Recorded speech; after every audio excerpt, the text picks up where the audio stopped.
Hey, what's good, everybody? Welcome in, welcome in, Yo, welcome in. All right, welcome in, chat. Welcome in, chat. Welcome in, chat. All right, so before we do anything, Jake, we're just gonna do this all proper, like we tend to do it at the top of every show.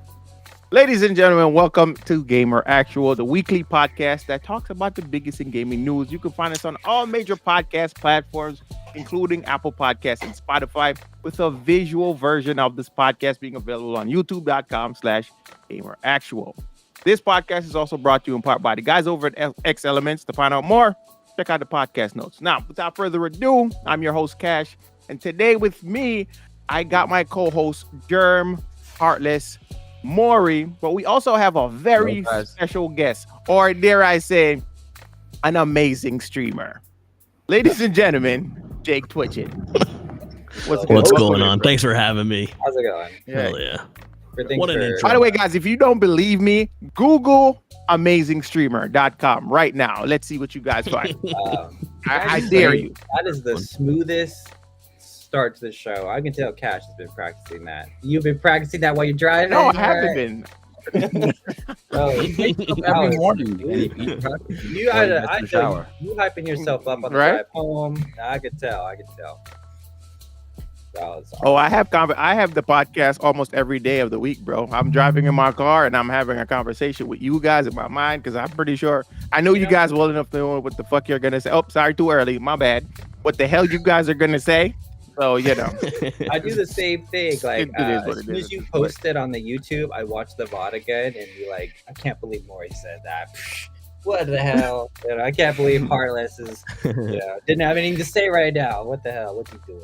But, yeah. right? So, but anyways, Jake. So it's customary over here to ask our guests, what games are you guys playing currently? So I want to ask you, what games are you playing right now, or games rather? Games is definitely the answer. I play a lot of games. I always say I play a little of a lot and a lot of a little. Very few full playthroughs, but I take a little sampling of everything that's out there. I'm playing Fields of Mystria, Ice Age 2 for the PS2, Ghost of Tsushima for the first time. I somehow let that escape me. Metal Gear I haven't Solid played it 3 yet. for the first time.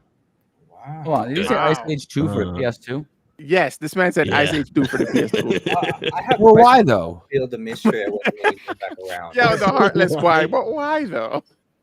I love like my bread and butter for gaming is like this really cursed era from like 2002 to like 2014 15 where the big companies like TDK and Ubisoft and EA were just pumping out like movie based games, and they were all like 6 to 8 in the review range, like 3D platformers. I adore them. I don't know why. They're cursed. They're No. moderately fun, and they make for great streams. You sound you a Ubisoft boy right here. Ubisoft, remember when they were pumping out all those movie related titles and Activision? Like you sound like what a family. Yes.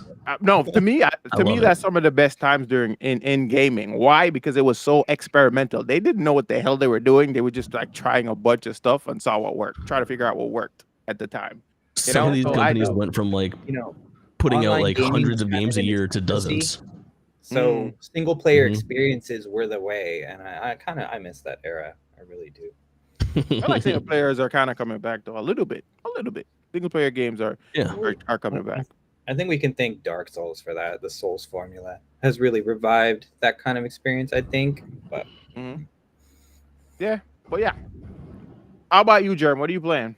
I finally have access to my console again, so I'm back on Marissa grind. I finally hit Plat 2, so I'm Very really excited about that. I've been grinding some Street Fighter and but taking to heart what we practice the X Element team on, and You've been enjoying those team sessions we do? I've been trying to apply what we're learning. Yeah, I mean it's been helping. It's good stuff, huh? And Guilty Gear, I've been trying to get into that because the Guilty Gear team is starting to thrive a little bit. So I want to be able to help with them as much as possible. And during the time I was playing my Switch, Unicorn Overlord has got its claws back in me. I just can't put that game down. You know about that game, Jake? Yeah. I have some regulars in chat that are obsessed with like Tactics Ogre and those kinds of games, and that I definitely love it. recaptures the magic. Vanillaware games specifically, I just love them. They're Mhm. there's just something special about the way that those games are. Love them. Yeah. Before we continue, Nice. shout out to the returning viewers in chat, Bello, Pinksy, and some new faces as well. Welcome in. Daniel Band, am I saying that correctly? Daniel You're Band. saying that right.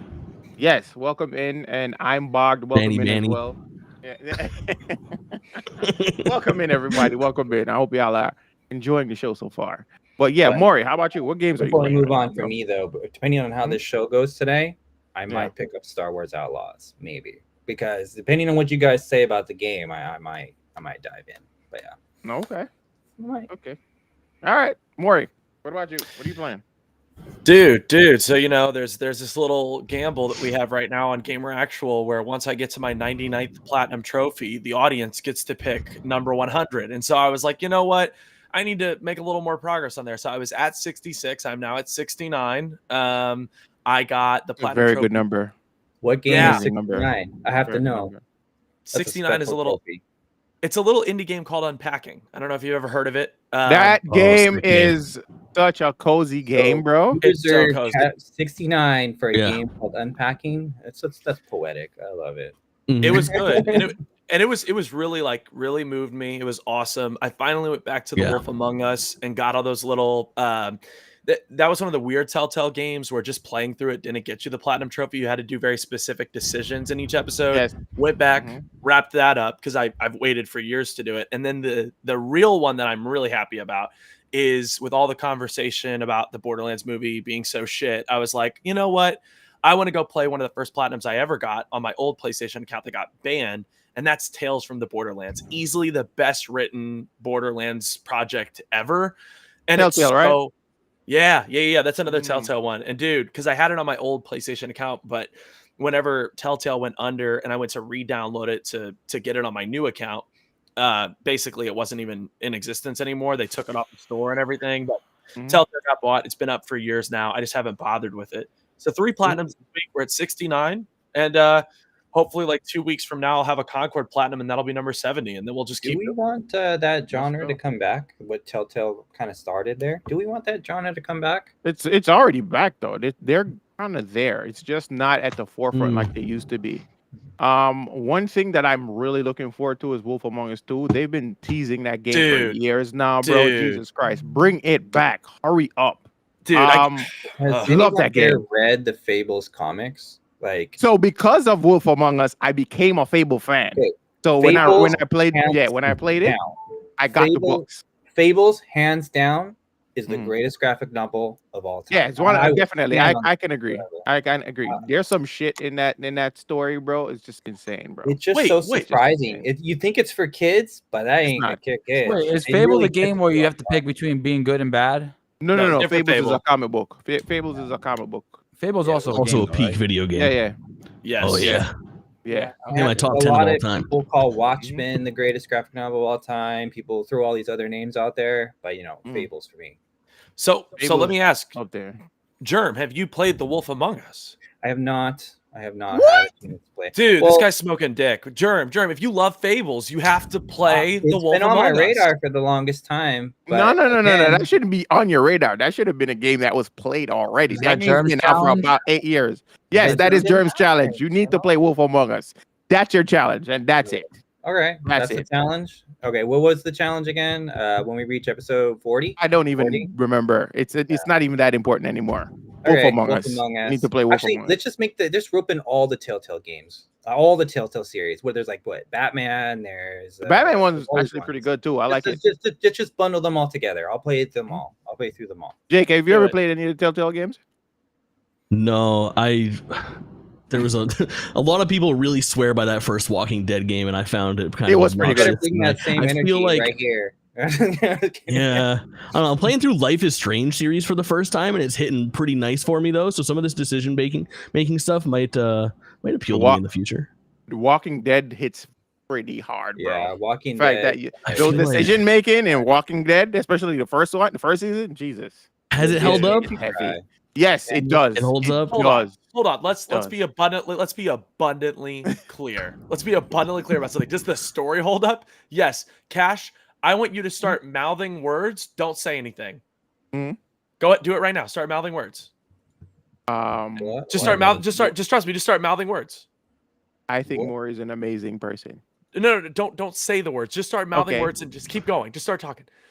Up the street, there's a thing. That's what the voice capture, the lip capture looks like in the Telltale games today. It looks abysmal. It's just someone blabbing and just the text going out. It's so bad. I mean, it's atrocious. So But I'm the saying game- that to say. Like Mhm. like Black Myth Wukong. Hey, got him. Damn, dude, that's gonna be a segue. Oh, That's gonna it's be a that was segue. the wrong time for the segue. Heartless hasn't gone yet. Heartless. What about you?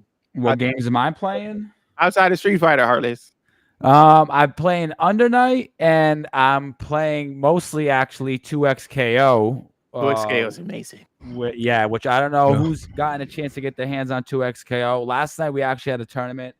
It was a lot of fun. Cash was my teammate. We went 1-2, unfortunately. Shout out to Nothing and Hollow. Their team, the Grip Enjoyers, won. But yeah, I've been having a lot of fun with 2XKO. I cannot wait for that game to come out. And The Grip Enjoyers. What does that mean? I That's have their no team clue. name. That was their Oh. team name. Gotcha. I That's was we like, allowed what Griffin. is that? teams. Yeah, we allowed teams in the tournament, so I think everybody that's the came up with their own greatest name. part of 2XKO so far is seeing some of these creative team names that people have been coming up with. It is next level. Sick. I can't wait. No, For this I game. really feel like this game is gonna shake up the face of the FGC to some degree. From a monetary really feel- sense, it's gonna change the course of fighting games forever. Guaranteed. Yeah, Guaranteed. bro. Just Yeah. the fact that you can cooperatively play with a friend, bro. It's a co-op fighting game. That is huge, And it's a lot of fun. and it's a lot of fun, bro. Yo, Yeah, I can't Heartless and I wait. pulled off that crazy combo the other night, bro, and it took so much coordination to pull that off. It's just I cannot nuts. wait for a tournament scene and just watch those pop-offs unfold. I cannot wait. yeah, you it's know, gonna go crazy. I gonna go can't crazy. wait. I have to say this real quick. I saw a comment and I'm dumbfounded. I'm Bogged said, I'm somewhat of a grip enjoyer myself, and I just can't. That's my bogged, dude. Cue the Norman Osborn meme, bro. So good, so good. Love it. That's comment of the year right there. I 2XKO though, I think is going to really shake things up in a lot of ways. I have reservations about how like the existing tournament scene is going to accept its format, but those are just that's just me thinking the FGC is going to stay the way the FGC normally is, and they fear what they don't know. But Yeah. it'll come around. I'm confident in that because with Riot's money, they're not going to turn down money. So. Right. All right. But Yeah. outside of all of that, this week we've had a few games that came out this week. So we're gonna check a few of those out. Maury's gonna let us know. Maury, what are the games of the week? What are some games that came out? Folks.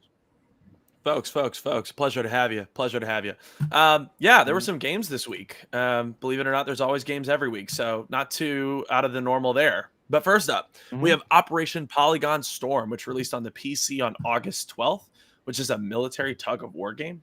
And then we also had Stormgate, which came out on the PC on August 13th. And that is an RTS.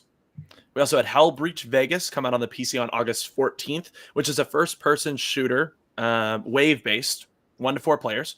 We had Love Ghosty, which is like a ghost matchmaker. So essentially, think of Tinder for ghosts. I don't know if that speaks to you. Awesome concept ever. I think that's Wait. We're gonna pull up a gameplay footage of Ghosty, that like, game. This game sings like Mario Luigi. Like before Luigi's Mansion started, there was this ghost. Love matchmaker, Ghosty? I guess. I think it's cool. Love Ghosty. That's I don't There's know. no way Like, we're I don't checking. know There's what no it way is we're of- checking this out. I don't know what it is about these cutesy games. I can't even find a trailer for it. Thank fuck, because there's There's no a way. link for a trailer There's right no. here. I swear. Yeah, No, link to oh, the trailer. my right bad. here. Thank fuck. Sorry, didn't mean to cuss. No, listen. There's no way. There's no way with the precious runtime we have. We're giving Love Ghosty another second. y'all are smoking dick today. There's something God about the damn. genre of games that I'm drawn to. I don't know. There's something about the cutesiness of it. Like, okay, Twitch, Jake, you're a streamer, right? Like, streamers, Twitch audiences gobble this shit up, right? They is love something this to it. Like I've played the KFC dating sim in the past year, and my a God. kaiju dating sim as well. And well, listen, for a one-off, it can be a fun time to get into those like bonkers things. I think games like those are like a breath of fresh air if you're a streamer, because you have like your dedicated game you do, but you just stick one of these in every once in a while. It just brings that fresh air to the stream. I don't know. Mori. Yeah. Like, I don't know. There's just something about this stuff that I just am drawn to. I don't know why. I just am. Oh my god, bro, this is funny. Like this little is hilarious. ghost is over here being like a stalker and being a creeper. I don't know. Who wrote What? this list of games? They come out every week. I take no credit for this. Decide what comes out every week. They just You need to come be out. reported. Put them on the list. No, he does. We need to bury Tag him yourself. under I'm the jail. elephant with the blush. Yeah. Wow. I take no credit of this at all. None. I just want to say this is Gamer Actual, folks. This is what Gamer Actual is at its core. This is what it is. It's us looking at trailers of games that like probably shouldn't have gotten a second. I don't know. I don't know that Love Ghost. And people might find enjoyment in it. I really feel like that. I feel like people will find. At least we've moved on from the. I can't say it. I don't want to say it. Say what? I said at least we've moved on from From Suicide Squad. Why? Why, Heartless? I didn't want to say it, but you weren't catching on. We haven't moved on because I'm pretty sure there's gonna be. Apparently, on that point, Heartless, like games flop all the time. Games don't meet expectations all the time. Then you have games like these where we have no expectations for that might actually elevate. Might actually rise. I don't know. But apparently they've confirmed it now. I can't even remember their names now. Rocksteady has confirmed that I guess Suicide Squad Kill Justice League, the Justice League that we fought aren't actually the real Justice League. They were actually clones. What a wash! What a wash! You know why they did that though? They retconned their own story because they knew people were good. Exactly. Pretty much. Yeah. Pretty much. They pretty much. If they could press a button and delete the game, they would. WB has a habit of this, like a Batgirl movie. They just love to delete things right off the face of the earth. So, yeah. And no, it was actually cheaper. It was cheaper to not release the movie than to have it come out. Because you can get like a tax break. Yeah. Yep. Yeah. Yeah. And that's the thing. I mean, I don't know. I mean, with the fact that like we talked about it last week, that WB is going to be like licensing their stuff out to other developers. I think that's all the evidence in the world that Rocksteady will never make another DC property ever. They'll be shut down in a year. They're gone. Probably. Bro, they're working on, again, I keep saying this. They're working on a game. They're working on a definitive version of a game that they did not develop, guys. Hogwarts. Hogwarts. They're working on a definitive version of Hogwarts Legacy, a game they didn't develop or help develop at all. No, that's not a great. That's not a great spot. Talk about wasting time. No more wasting time on WB. Like, wait. Shout out to Reaper in the chat. Reaper said, "Not Suicide Squad talk again. I just got here." Reaper's on it. Like, what? No, Jake, it's like a thing for this show. At least once every episode, we bring it up, and we'll go an entire episode, and at the end, somebody brings it up. At least we got it out of the way. Love it. Bad. That's bad for our viewers, though. Right. Anyways, Mori. Yes. No. Yeah. We'll leave Suicide Squad behind us. We also had Sam and Max, The Devil's Playhouse Remastered, which released on the PlayStation, Xbox, Switch, and PC on August 14th. And this is the last. Oh, what's up? No, keep going. This is the last game. Okay, no, that's fine. This is the last game in the episodic Sam and Max trilogy. I've never heard of the Sam and Max trilogy. Guys, do you guys know what this is? Can I get some help? Yes. It was originally a cartoon from like Fox Kids days. Yeah. Where it was actually a point and click game. Yeah. It was a point and click game back in the day. Yeah. And then they made it into a TV show. And This if is what anyone it was. remember, it's kind of like Roger's Rabbit, but PG-13 Roger Rabbit. You know, Mhm. It's a mystery game. yeah. They're like mystery solvers and I whatnot. remember liking this show a lot as a kid. I was a young kid back then, so I didn't quite understand the show at that age. But I would love to revisit it as an adult. I think I'd like it. For me, more. I vaguely remember it, so it's like I know it, but it's like I can't recall like key events. Does that make sense? Yeah, it had a lot of adult themes and comedy that maybe as a kid I just didn't get at those ages. You know, I think I would much enjoy it more now as an adult. Hey, Reaper, you're kind of showing your age there in the chat, Reaper. I've been enjoying this content since the days of floppies. Bro, Good lord. I just put mixtapes on floppies. Say what? I just put mixtapes on floppies. Floppy How disk. does that work? It's just a file. But aren't those like kilobytes? What the hell? Floppies used to be kilobytes, bro. Yeah, nah, you can get a couple songs on some. You just have the whole stack of them. You know? Unless you compress them. Anyone remembers early PC gaming when you had like Command and Conquer or whatever? It came with all those. You know? Okay. We would have stacks of them. Yeah. I need to help Pinksy Gaming. Pinksy, we're similar in age, so I'm kind of dumbfounded that you don't know what this is. Brother, the education system is failing. Pinksy, a floppy is a floppy disk. Oh, Really Maury, old piece get out of here with that. When was the last time you held a VHS in your hand? Like, don't even come at us with this. I have a VHS. I have a box of VHS tapes in like storage. I still keep them. Which VHS tape? Yeah. VHS tapes do you If have? Star Wars is not in there or Disney's not in there, I'm gonna be disappointed. I have the Star Wars, the original trilogy, and I also have like Monsters Inc., Finding Nemo, some of those like OG Disney movies that were like. Let's talk about during the VH era. There were 3 VHSs that were in every home. Well, a group of GF. There was Disney What have we movies, become? a whole bunch of Disney movies, Titanic, and Star Wars collection. Those were in every family's home on the shelf. That's crazy. I had Titanic was the VHS. double Yeah. too. Yeah. Hot ticket. So it sounds like Jake had one, so I didn't even have to ask. Oh, what are I'm some old as dirt. Yeah. He's old as dirt. Those What other VHSs were in VHS every tapes do you home. have, Jake? I don't have any anymore. I'm bad with physical media. I'm like reacquiring things from my retro gaming because I've been going off of like original hardware, playing PS2 and Xbox stuff. I have no VHS tapes. In fact, I was talking about it recently on stream, and I used the term VHS player, and I forgot that the term VCR existed. Like, I'm like, all right, I'm pretty separated from all this. There was a No, meme that's going around fair. a while ago that, like, you know, they interview people on the street. There was a person that had a VHS tape and was showing it to like this 13-year-old girl, and she got freaked out because she thought it was a bomb. She thought the VHS was a bomb. She didn't Wow. know what it was. That's funny. Sketchy It looking. goes to show you, bro. It's like a lot of people don't know. A lot of people don't even know what a Walkman is, bro. Yeah. A Walkman, Yeah. bro. Yeah. Mhm. Cassette player. Like, Jesus. I mean, So- I bet you there's a large portion of cars these days that don't even have CD players anymore. Like, it just Yeah. shows you how Oh, far yeah. we've gone, you know? Yeah, I think like the later versions, like I don't know when they stopped, or like probably like 2020, probably they stopped putting CD players in the cars. Yeah. honestly. I think probably right around, I don't know, mid 2000s or so, maybe early 2000s were probably where that stopped. iPod, right about the time the iPod came out, you know? Everything's Bluetooth now. Mhm. Everything's Bluetooth now. Maury, my bad. Is there anything else? Did we cover Yeah. everything? No, we Yeah. got 3 left, and then one bit about Alpha Lab for 2XKO.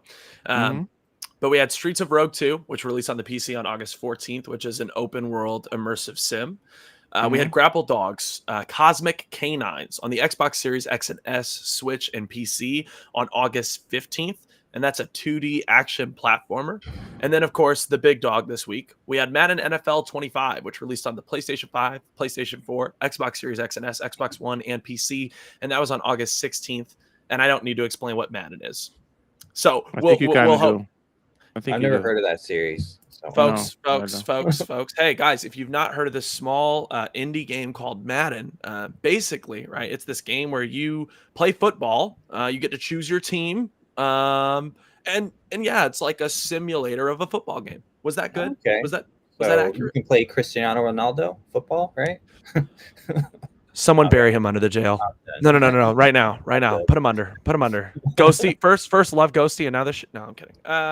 Folks. But didn't they release a college football game like a couple of weeks ago? Yeah, They did. About this was about like 2 weeks 3 ago, or 4 right? weeks ago. Yeah. NCAA, Yeah. which is So, supposed to be, I guess, the return of it. It had been gone for a long time. For a long Yeah. time. Yeah, Yeah, 14 was the couple of last time. Yeah. Oof. Wow. Damn. So which one do you think there is going to be better received? College football, I and guess- it's not close. Yeah. It's not even. Yeah. Oh, and it's yeah. yeah. Oh, really? Is it different? Or is the gameplay different? I think it's like a lot gameplay? faster. Yeah.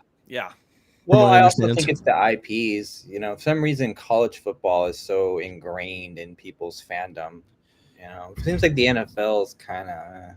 So I don't know. I don't really see NFL on TV that much, but I don't hear really people even talk about football that much. But NCAA, though, yeah, people talk about that a lot still. Okay. Yeah, and I think you also have to realize that, like with Madden, they do such a poor job every year when that game releases. All the fans always say, "I'm not going to buy it next year," and they do because they're just like Call of Duty people. No offense if you're a Madden or Call of Duty person. You guys have no taste, and because of that, these developers keep screwing you over. Please grow a God. backbone. I'm sorry, my Wow. bad. Real. But no, college Thinking football. out you know, loud people- there, Maury. Thinking out loud there. Dude, you guys pay me to do something here. I got to be controversial. All right, I got to do it. But no, I mean We gotta college give him a football though. raise. Yeah. Yeah, please. Well, I deserve it. We'll raise you to Um, 0. We'll give you 100% raise. So you That's $0 straight to $0. But I've heard from what I've heard from everybody that played college football, it seems like there was so much love put into that game. There's so much intricacy and detail because you got to figure you're covering every major college in the U.S. and their entire roster, and you're doing it accurately. Like, that's Reaper is correct down here. Is apparently revenue sharing is now kind of legal now in NCAA games. So yes. before it wasn't legal before to have players' likeness. So Yeah. So they're getting paid. Oh, in the Players are getting college? paid. yeah, Oh, in college before it football. was- Oh, that's huge then. That's So Yeah, it's awesome. before the NCAA had strict rules about like paying players to compete before they were just like student athletes. So anytime monetization came involved, it was like, no, Mhm. you were violating NCAA rules. But they've loosened those rules recently due to like there was a lawsuit about it. Said and doo-doo. the courts decided that yeah, these players, if their likenesses are used, they should be paid accordingly. Makes All sense. right. Yeah, okay. That does make sense. So yeah, there was also the Alpha Lab. Yes. Has anybody else played the Alpha Lab? Tomorrow is the final day, so there's probably about less than 12 hours left of it because it ends at 1, I think, tomorrow. Somebody Yeah. get me a cracked version. I didn't say that. Yeah, I really do feel like we need one because we need to keep playing this game, bro. This game is amazing. Mhm. Jake, did you get a chance to play 2XKO or no? Yeah. Not much. I just scraped the surface to give it a try, but really liked what I saw. Runs really smooth for an alpha. I think Mhm. really impressive and exciting. Like the amount of people in the cast of characters. Like I'm a variety streamer, so I have like a bunch of different people that I follow that are mostly not part of the fighting game community. And the amount of people that were playing it that were not a part of the fighting game community and just League of Legends fans was pretty impressive. I think it's going to be pretty cool when that game comes out and brings a lot of new people into that crowd. Yeah, you're right. Because, I think because of its connections to League of Legends, I think it's great that the FGC is forever now going to be in the face of the casuals. Whenever a Yeah. favorite League of Legends character comes out for the game, instantly the casuals are going to come back. It's going to keep the casuals coming back again and again and again that maybe the greater FGC doesn't have. Probably only Mortal Kombat's had that kind of reach in the past with their guest characters, which I have questioned that. Lowering approach. the barrier Yeah. lowering the barrier of entry, I think, for like the free to play model and just charging for skins and stuff is going to go a long way for it too. Riot loves to just let you have their stuff, and then if you like it, which you probably will because they're good at making very good video games, you can throw some money at them. So I really wonder because the game's coming out in less than a year now, so I wonder how that's going to impact DLC going forward. DLC seasons for Tekken 8 and Tekken 7 and Guilty Gear Strive, or Tekken Street Fighter 6, Tekken 8, Street Fighter 6, and Guilty Gear Strive because they I already agree. have seasons they already do. Will they change that for the upcoming seasons? I Because of hope- I don't think so. Yeah. I don't I think hope- they will, but maybe they'll be forced to do it because people won't pay for it anymore because 2XO is free. Yep. So That's my hope is that Yeah. the whole freeness of 2XKO puts the pressure on other companies to kind of follow suit and have similar business models? Because Yes. let's look at like Street Fighter 6, for example. Like, I'm eager for Sagat to come back. And the only reason why I buy season packs is because I get all the characters. But if I have 2XKO where I can get all the characters, but just have to pay for cosmetics, which I won't pay for anyway, yeah, I would be more inclined to play 2XKO. Well, and because I will come back to Street Fighter, but I won't buy the whole season pass anymore. I'll only buy Sagat when he comes out. That's it. So Yeah, they'll be I'm in leaving the other money on the category. table for a player like myself.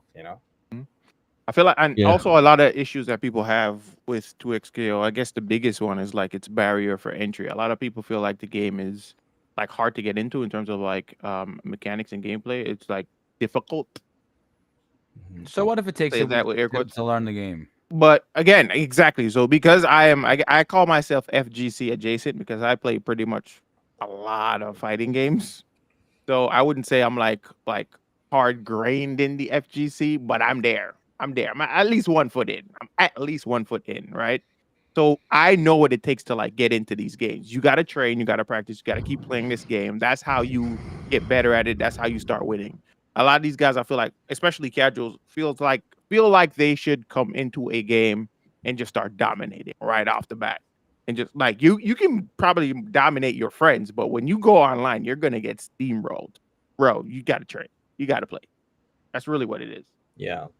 But I'm not going to let you use that FGC adjacent moniker anymore, Cash, because probably 75% of your streams are all fighting game streams now.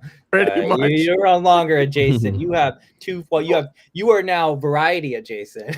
But you know, it's funny. You just said, wait. He just said that, but here's the other thing. Reaper just said it in the chat, bro. Reaper just said that in the chat. Because he said that I went to a fighting game tournament, so I'm no longer FGC adjacent. Once the numbers start shipping more 50-50, sure, I'll let you say that again. I have not seen any extra fighting on your channel. I haven't seen anything else other than fighting games the last 2 months. I mean, I do play other games. I play Zelda. Cash, be real. Street Fighter is the best game. It's one of the best games. You can't say Street Fighter is the How best game. How many hours are you gonna Zelda. get out of Street Fighter, Cash? I don't even know. I'm still playing it. By the ongoing. way, you hit diamond. I saw the Twitter post, so congratulations. Yes, I hit diamond. Thank you. I hit diamond. I'm going for that master. By this time next year, he's gonna have 2,000 hours in the game. You think so? Yeah. Okay. I think you'll have a master Kim before the year is up. I really do. I'm going for it. I'm definitely going for it. But, to switch up topics, let's get to the main topics here, the meat and the potatoes of this podcast, this particular episode. And one in particular is Hi-Fi Rush. The Hi-Fi Rush developers, which is Tango Gameworks, is being picked up by Krafton, which are the developers of PUBG.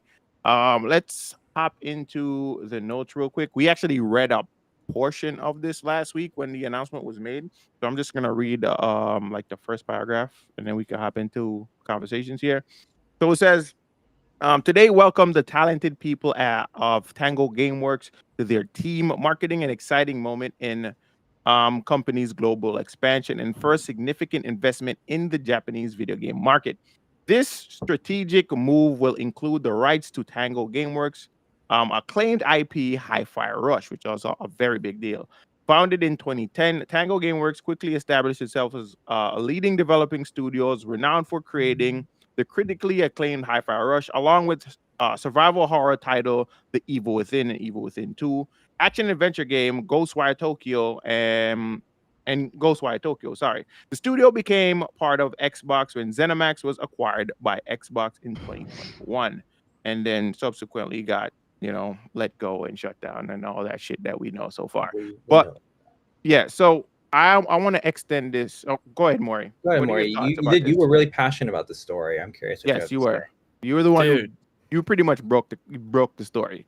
You just said because you were the one who sent it to us. So Yeah. No, I mean, yeah, it was awesome. Last weekend I was on the show and then someone was trying to break into my girlfriend's apartment, so I had to go over with the blicky. But while I was sitting there, standing watch, you know what I mean? I opened Twitter and in the middle of the show, because I had Gamer Actual Standing open. watch, open Twitter. Oh yeah. No, because at that point I'm like, dude, the threat's not here. We have the blicky. We all If he know pops this is back the up- way. If anything's viral going on, you got to have the phone out. That's how the Exactly. world is now. See, Right. and that's the thing. I had Twitch open, so because I was still listening to the pod, and then I opened Twitter and I saw the news, threw it in the chat, and obviously, right? I think this is important that we take a good minute here. Not even a good minute. I think it's just good that we're intentional here. And what I mean is just like we every single week talk about layoffs. Bob, Every you feel single me? week. Do what? I was talking No, to go the ahead. chat. Sorry. Oh, over with the blicky scrolling Twitter is crazy. Yeah, no, bogged. It's bogged. It's a come to St. Louis. You'll find out. But no, I'm telling you, bro, you got to do something to pass the time when you hold that shit. I'm telling you, it gets tiring. But anyway, I say that to say, I feel like every week we come on here and we talk about layoffs, right? We Mhm. talk about game developers having to unionize because they're treated so poorly by publishers. And this is one of the few stories that we will ever get on this show that is an overtly positive thing. Like Hi-Fi Rush is obviously an amazing title, and Tango Gameworks Right. is an unbelievably talented developer. This is unheard of. This hardly ever happens. I think there's like one time I heard another journalist saying that it happened like 10 years ago. The fact that all of these people now who were probably out of work, terrified of how they were going to pay their bills, terrified of how they were going to pay the mortgage, feed their kids, right? They all just got a call from Crafton saying, hey, you want to come back? You want to keep your old job? You want to get your old position back? And I think that's awesome. I'm excited to see where Hi-Fi Rush goes next. My understanding is that Crafton did not obtain the rights to The Evil Within. So we will only see Hi-Fi Rush going Well, forward. here's my I'm totally question okay about with that. Is the article says that this developer has been saved. They've been reopened, or says the employees have been saved.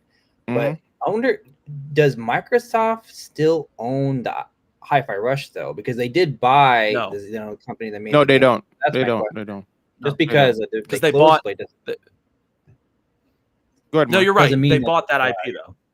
Yeah. Okay. Yeah, no. Yeah. They bought the IP. So the only IP that they bought was Hi-Fi Rush, and they bought the studio. Crafton, I'll say this because that's the high point, right? That's the positivity. And then I'll let you guys jump in. I'm sorry I've been ranting so long. But essentially, there's one thing that I am worried about, and that's that Crafton is not got a great track record right now. They have PUBG, and they have the Callisto Protocol.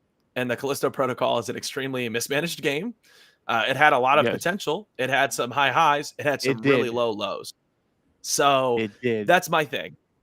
Yeah, I'm worried to see how is their oversight going to look for Tango Gameworks. Are they going to be able to provide them the resources that they need, the assistance that they need to make them or help them make a great game? That I don't know about. I am happy to see that all these people that lost their jobs, these deeply talented developers who released the best Xbox game of 2023 and maybe in years, are no longer out of their jobs. They're going to be able to pay their bills, and we're going to get to see more work from them in the future. So I'm This ecstatic. gives me a lot of hope for Game Informer.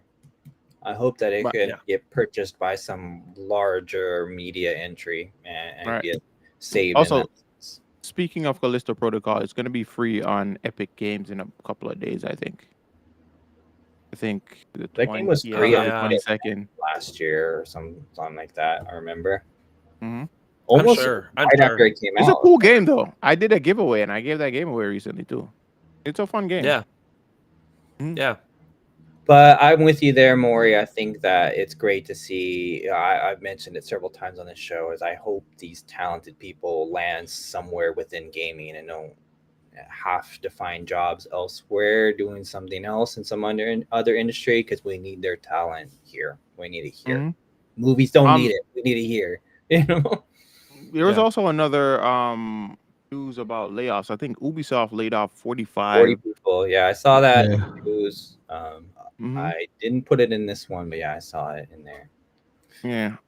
But, bro, it's every week at this point. Every week Yes. we've heard of layoffs. And it's very concerning about the industry. Like, Yeah, I Just- didn't put the layoff news in here because I feel like we've covered that so much that we needed an episode to breathe fresh air. You know what I mean? Because it Right. sucks to have to constantly discuss that on every episode. yeah. Ubisoft though, they seem to be doing well financially. right? So it's weird that they're laying people off. They have so many new games coming out. Star Wars, for example. Yeah. X Defiant's doing well, right? Correct me if I'm wrong, Cash. Overall, it's doing well, right? I haven't really checked in with X Defiant in a couple of weeks, to be honest with you. I haven't looked at news about it's X doing Defiant. okay. Nothing. Yeah, it's okay. It's okay. Listen, can I play devil's advocate on the Hi-Fi Rush and Crafton news? Sure. Go Please. ahead. I don't want to bring the show down, but all right. I looked up this thread because I remember reading it a couple months ago, and I guess where I'm at is Hi-Fi Rush had a pretty good boom in the way that it was released and the way that it was like exposed to the world. It was at that first Xbox Developer Direct event where they had the big shadow drop of it and everyone got super hyped, and it led to a lot of players.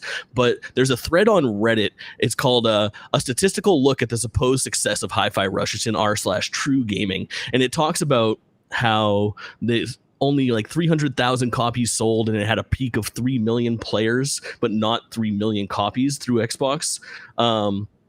I think they might be in a bad spot. Crafton is looking at like 2 studios that are missing like their actual creators, I guess. So you have Tango Gameworks, which is now missing. Years ago, they lost John Johannes, and now they've lost Shinji Mikami, who's the person who put together basically all of their success. And then if you even look at their previous stuff with Glenn Schofield, what's the name of the studio that did Callisto Protocol? But he's no longer with them either. So they have these big studios that don't have their leaders with them anymore. And that was something that I was talking about before it was even like acquired by Crafton. And now I'm looking at this like, ooh, is it a good call? I'm interested to see where it goes. All I'm saying is I'm apprehensive on if Hi-Fi Rush is the IP that people think that it is. I think that it's popular with a hardcore crew and that it does have some fans, but I think it was the fury of layoffs in general that led to the uproar of the closing of Tango Gameworks in the first place. I wonder if those people will put their money where their mouth is and shell out $40, $50, $60 for Hi-Fi Rush next, whatever, if it's 2 or a spinoff or something like that. Yeah. No, and I really like that take. And I love that you brought up that the head of the developer left, because that's so key. And I love that you tied that in to what Craft and what's going on over there with the Callisto Protocol and Glenn Schofield. Because I remember when I read about that and I was like, oh, wow, now the studio's just totally screwed. My one take is this, because you're right. I actually read a lot about like the successful nature, like whether or not Hi-Fi Rush was as much of a hit as everyone said it was. And you're correct. I think so much of the reason that Hi-Fi Rush underperformed, and at that every Xbox first party studio seems to underperform, is because of the fact that Game Pass is so massive. Like I am terrified of seeing the Hellblade 2 numbers. Whenever those numbers come out, Mori, on that note, sorry to cut you off there, but we have to keep in mind 2023 was a stacked year for gaming. So Hi-Fi Rush probably got drowned out with all the other great games that came out that year. Sure. Yeah, it was one of the greatest years in gaming in recent memory, right? So it was just a bad release time, I think, for a game like that. January release date. If it came out this year, the game probably would have been better received because of the quality of games we've already seen so far this year.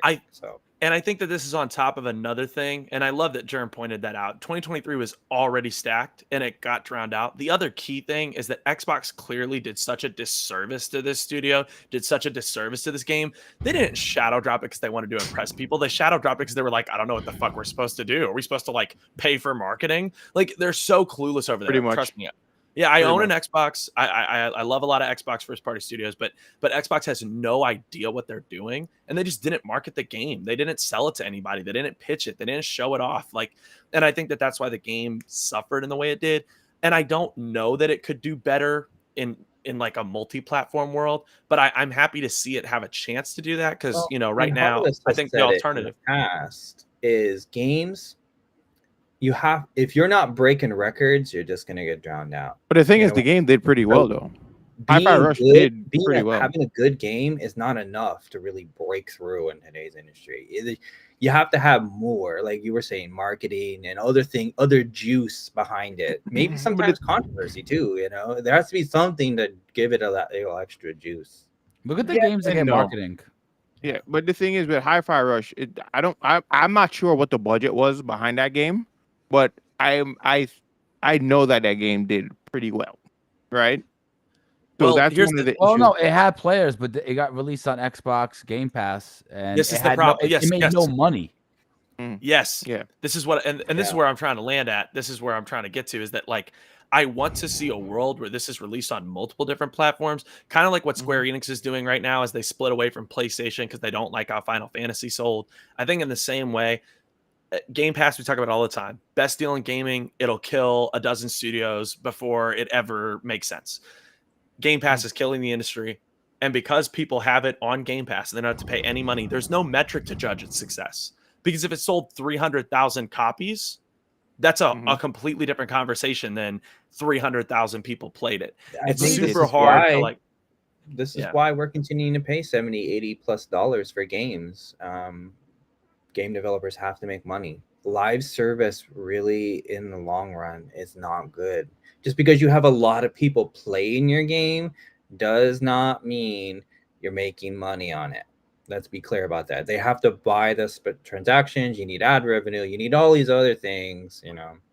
And the money you pay for Game Pass doesn't go to those developers. It goes straight in Microsoft's pocket. Let's be real about that. No. So they do it based on how it's played. That's how Microsoft compensates those people that have their games on Game Pass. So you get compensated based on the level of play. I don't know exactly how that works out, but they do pay you based on the. It's almost like streams. It's like streams, right? You know what I mean? Like music streams. How certain artists would get paid based on their streams. I think that's the model that they do. There's for games. definitely different deals, but I know that I'm pretty sure. Listen, Game Pass in its current form is not sustainable. The price is going to continue going up, and we will not be living in this. We will think back to like this little spree of like 2020 through 2024 when we were getting these really dope drops on Game Pass, and we will think of what it once was versus what it is, because I don't think this lasts forever. This is a lost leader, I think, to get people back into the Xbox ecosystem. Right. I agree. And so I guess I'll wrap up my thoughts just by saying, Jake, I think you're right. I think Hi-Fi Rush had a perceived success. I don't believe that it was successful in the way that, like, I mean, Stellar Blade sold 1 million copies, right? Hi-Fi Rush had 300,000 people playing it. That's not like those. Sorry, you said it sold. You said it sold 300,000 copies. My bad. It sold 300,000. Something like Stellar But it Blade had sells 1 million. he said it had over 1 million players though. It 3 did, million players was the line. Yep. That's a good amount of players, but how many of them would actually pay for the game? But that's what I'm saying. We don't know. How did it sell on PlayStation? That's another question. I don't know if we ever even got those numbers. Let me see. PlayStation. Yeah, not Hi-Fi that Rush. impressive. I know that the big when the numbers came out for PlayStation, everyone was talking about Sea of Thieves and not Hi-Fi Rush. That's Hi-Fi Rush. But Sure, that's true. to give you guys some more like brass tacks here in this like the statistical look at the supposed success of Hi-Fi Rush, I agree. it's looking at like Steam stats. It's Hi-Fi Rush had 6,000 players or so at its peak. Game Sensor estimated about 300,000 copies sold, and then the supposed long tail is that the game stays at barely about 300 players on average, almost never exceeding 500, which are not strong numbers compared to what other single player games in its genre are putting up on Steam. I think is basically the criticism of it. Do the best in the buy the actual game edition, like pay $70, $80 or whatever for the game itself, because you're getting a game that you can play once, maybe play multiple times if you want to, you know, because it's a single player experience. Get this, man. Someone, you said $80. I just said it was just numbered. The games cost $70. It's just the price of a game. $80. Yeah, that's how much games cost. Man, you're fired. But live service, though, live service makes sense for multiplayer games because multiple people are playing it. You want to have as much people playing it as you can. You want to have as much people in the pool of players to keep the game alive. That makes absolute sense. But single player experiences, I don't mind dishing out $70 for the game because I can play it infinitely, you know, especially if you buy a physical edition. So, yeah. So I'll just say I think it's an unknown quantity. I think that we'll see whether or not. I mean, Hi-Fi Rush 2 will determine whether or not Hi-Fi Rush could have been more successful in different circumstances. But I like Jake. That was really great conversation. Thank you. That was great information. That was good. Yeah. And I think the fact that it's going to be multi-platform will help the game well this time around. But Yeah. also it says here in this article from Crafton that they're looking to expand their portfolio. So I think they're trying to get into other multiple genres instead of just Mhm. shooters. So Yeah. Yeah, that seems that's they what's seem to happening with have Callisto Protocol. I think. Yeah. they seem I to think they're have the spinning that big off into like a picture in mind. roguelike. Yeah. Mm. Yeah. So chances are we probably see Crafton even in mobile. Yeah. Speaking of mobile, I mean, Yeah. Speaking of mobile Nice. games, Epic Store comes to mobile, but at a price. Yeah, that Epic was the actually a pretty good Games segue. returns to mobile platforms because it was gone from it for a while. Yeah, because of the whole debacle between them and Apple, right? So Yeah. this is coming from Game Rant, which we have some discussions later on from Game Rant. No, this is VGC. Never mind. So the Epic Game Store is launching today on mobile. The store will be available on iOS in the EU and worldwide on Android. The store will launch with 3 games: Fortnite, Fall Guys Mobile, and Rocket League Sideswipe. I didn't know Fall Guys was still being played. Wow. Anyways, Fall Guy will feature cross-platform play and progression with the PC and console versions of the game. Speaking to GameFile, Epic boss Tim Sweeney said, "If we spent $1 billion so far, that's a small price to pay for future freedom of our company and all the others who want to participate in the market." Guys, I want to ask you guys, what are your thoughts about the fact that Epic Games is now like, I guess, back in the mobile space? And what do you think that will look like moving forward? Fall Guys makes sense as a mobile game. Yeah, it does. Yeah. Yeah, The It'll way the game's probably see played. success as a mobile game. probably. In 2024, everything makes sense as a mobile game. I feel that Epic is being pressured by outside forces here to make this deal. And because of Epic made that big deal with Disney earlier this year to Mhm. bring a lot of Disney content to Fortnite. I think Disney wants its Fortnite content in the Global eyes saturation. possible. Yeah, I think they're being pressured by outside forces to make this deal. And it says they spent over $74 million in legal fees to fight this with Apple, which they ended up losing. And Apple actually charged them a bill for their legal services. So it seems like it cost them a lot of money to fight this battle. They probably would have kept fighting it. I get the feeling Disney is forcing this because they have that Doctor Doom pass coming out, and For Doctor Doom Fortnite? already gay and all that stuff. Just feels like I feel there's outside forces. Mhm. I really do. Is anybody playing Fortnite? Any on the Yeah, panel? man, I played the new season. Doctor Doom is out. Same. Yeah. Dude, Jake, we gotta run. Kinda sick. Jake, we gotta run. All right, I'm down. I'm Yeah. down. I'm in. Oh, let's do it. Finally, So a I've- Fortnite. A person I who haven't likes played Fortnite Fortnite on in the months. show. We've never really had a Fortnite Oh, person. dude. On the show. I haven't I'm played kind of Fortnite in on the in months. ecosystem. Yeah. I'm telling you, Same. it's kind of good. Yeah. I have Mm-hmm. not played 1 minute of Fortnite ever. Not even 1 second. I got I've back never- in because of Fortnite Festival. I have like the Riffmaster guitar and I got the digital drum set, and it's basically like Rock Band 5 just lives in Fortnite, man. It's awesome. Oh, wow. Harmonix was acquired a couple years ago by Epic Games to make like digital experiences. And if you haven't checked out Fortnite Festival and you have any affinity for like the old days of like Guitar Hero or Rock Band or like even further back like Frequency or Amplitude, unbelievable. Well, Oh, we wow. kind of talked about it last week about how we didn't like how all these different storefronts were out there, and it feels like it kind of fragmented player bases. Having everything on Apple and Google Store kind of solves that, in Game Pass kind of solves that problem. But we were just discussing some of the problems that Game Pass has. So I'm not sure what the right path is forward with this. I don't know. I think they what do you made guys the right call. I think Yeah. that's the right move. Is like this legal battle happens now, and they probably save money doing it 5 years from now, and it's where they need to be. They need to be on all platforms. They need to be on screens, because 25 years from now, the kids these days that are being raised on iPads and iPhones are not going to be individuals that go out and desire consoles. I think the future is just like loading things up via the cloud in browsers and downloading things from app stores and having these digital storefronts that are within digital storefronts. We've seen it on PC for a long time now. I feel like we lost our way the day that Steam enabled launching a launcher from a launcher. When I hit like play Red Dead Redemption, it launches the Rockstar launcher, and I just want, I'm like, oh my god, I have to log in and do this thing. It's going to be no different on these things going forward. And I think that they're future proofing themselves by getting these deals ironed out now for the price that it's going to cost them. Like they said, this costs us this much now, and it's well worth it. I think it'll pay off dividends. Great take. But one of the biggest issues, most amazing streamer indeed. One of the biggest issue. Hold up, Jeremy. One of the biggest issues to this whole debacle of them kind of moving away from mobile was the fact that I think it was because of the fees that they incur every time someone made a purchase, right? And I wonder what the new agreement is in that situation. That's what I'm wondering. Bad. Yeah. I wish I knew. Patreon's going through that right now as well. That was like the big news in the last like 3 or 4 days.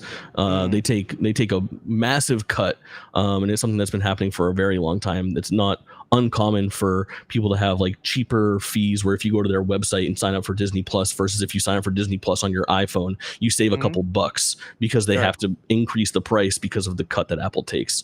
Not uncommon.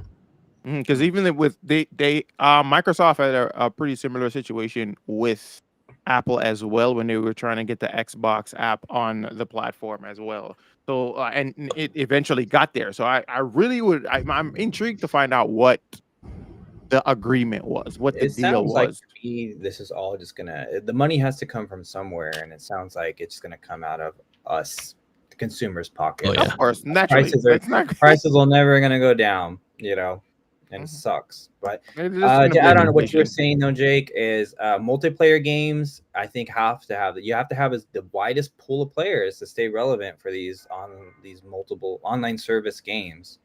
To even stay, to keep your game viable, you need to have a large pool of players. We've seen it happen with games like Soul Calibur and Mortal Kombat 1, where the game really limped off to a start because it didn't have crossplay at the beginning, and people played other stuff and now they're having to kind of swim against the current now because they've lost all the momentum they had from a game launch.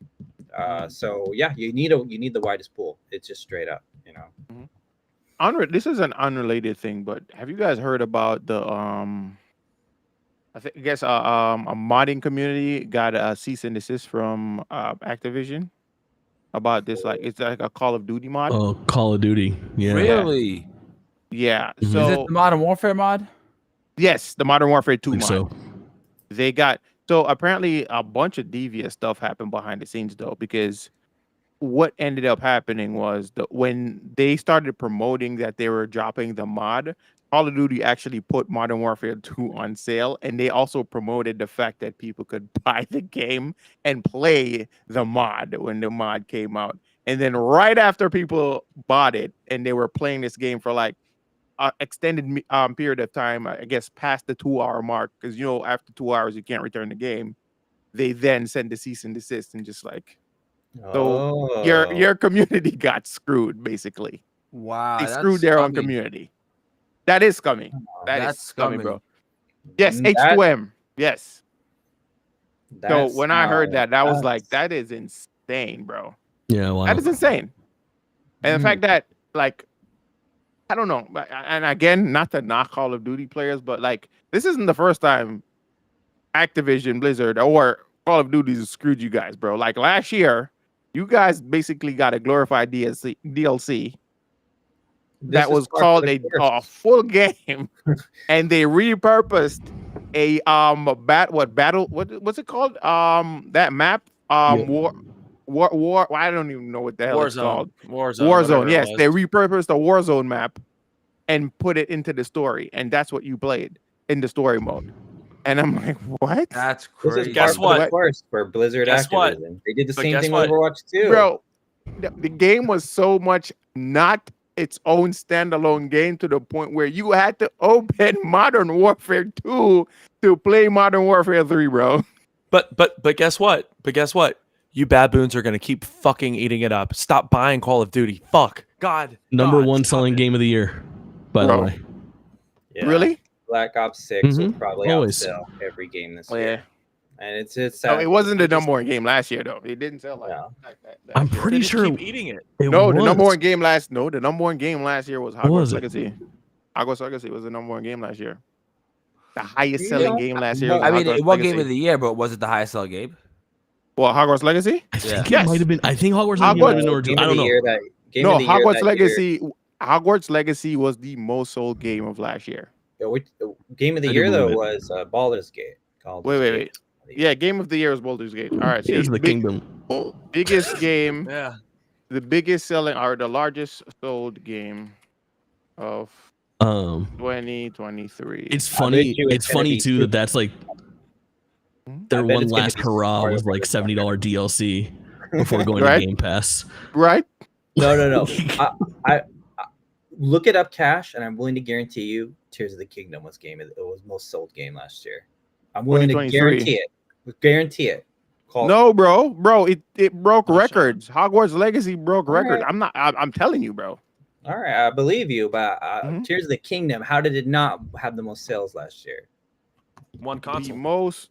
Say again. One console. It only released on one console. It doesn't matter. That's There's how- enough Mhm. Switches out there. That game gets the glorified DLC argument too, which is, I mean, Yeah.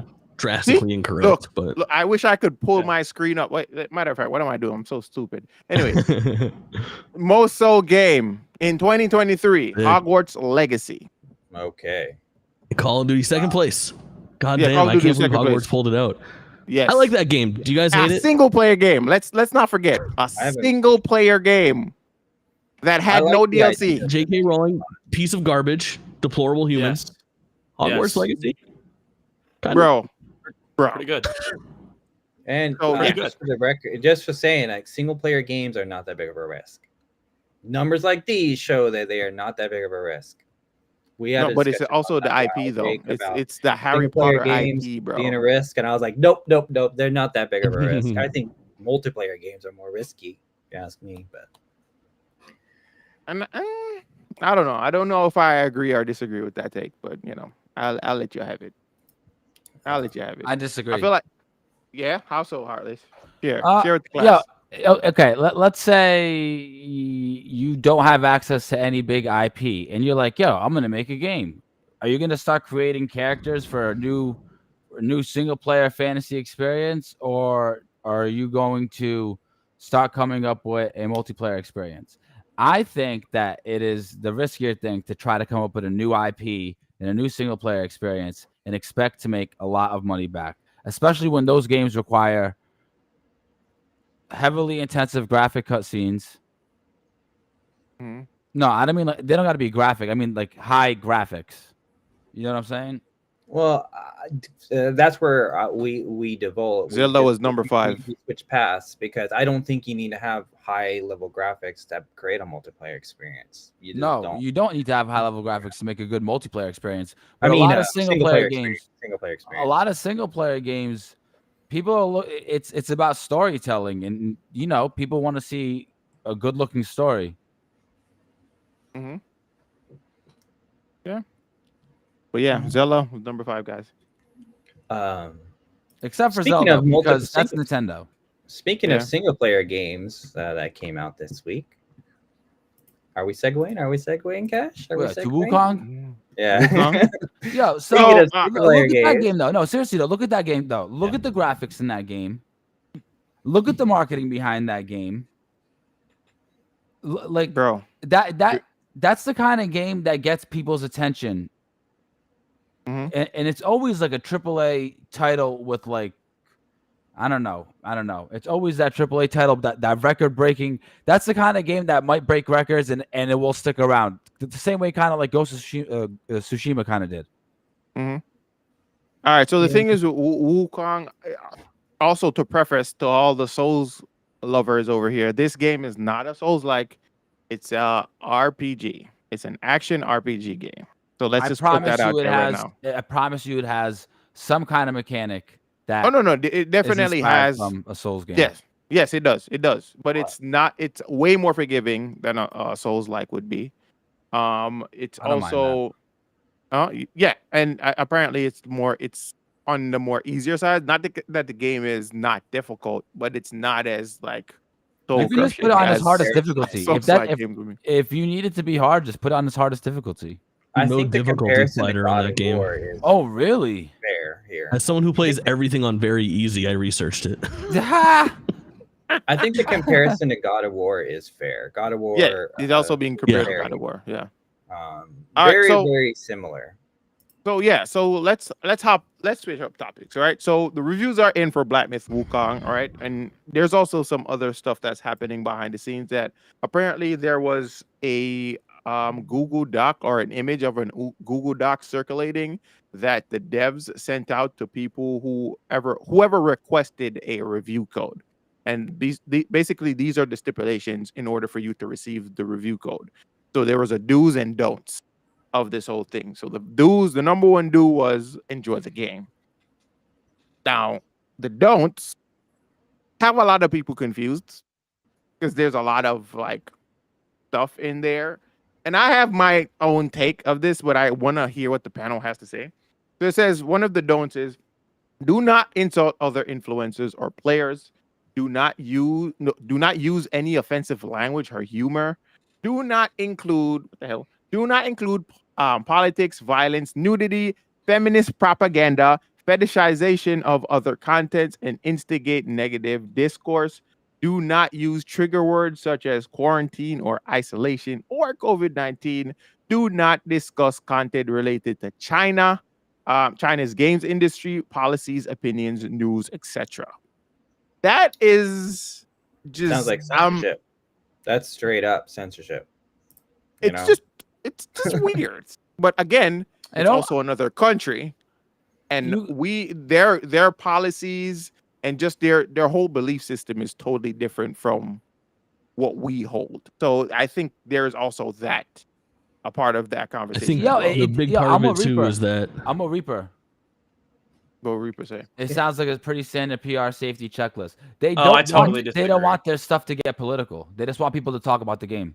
I okay. I think it's worth noting that it's not as a Twitch streamer. Like, how do you feel if you were like handcuffed in terms of your opinion? So I'm not I think one of the handcuffed. I can biggest decide points if is I want that the game. If I want to follow not their handcuffed. Jake, go ahead. Well, you don't want to lose that promotion, you know what I mean, if you have the opportunity to do it. Nonetheless, it's not something that's like required. So I looked into that, and I guess there were some interesting reports eventually how it came out, and it was not a contract. This wasn't something where you signed the NDA and you obligated to this like it was for Marvel Rivals a while back. Yeah. This is a do's and don'ts. They were like guidelines. This is our suggestion to you. And obviously a lot of people will look at that and be like, oh, I can't do this or I can't do that. But you're not going to get prosecuted if you do that. I just think it's fucking weird, man. That's exactly what I thought. I thought it was weird. But one of the ones that really stood out to me is just the feminist propaganda. That one really stood out to me because I felt like,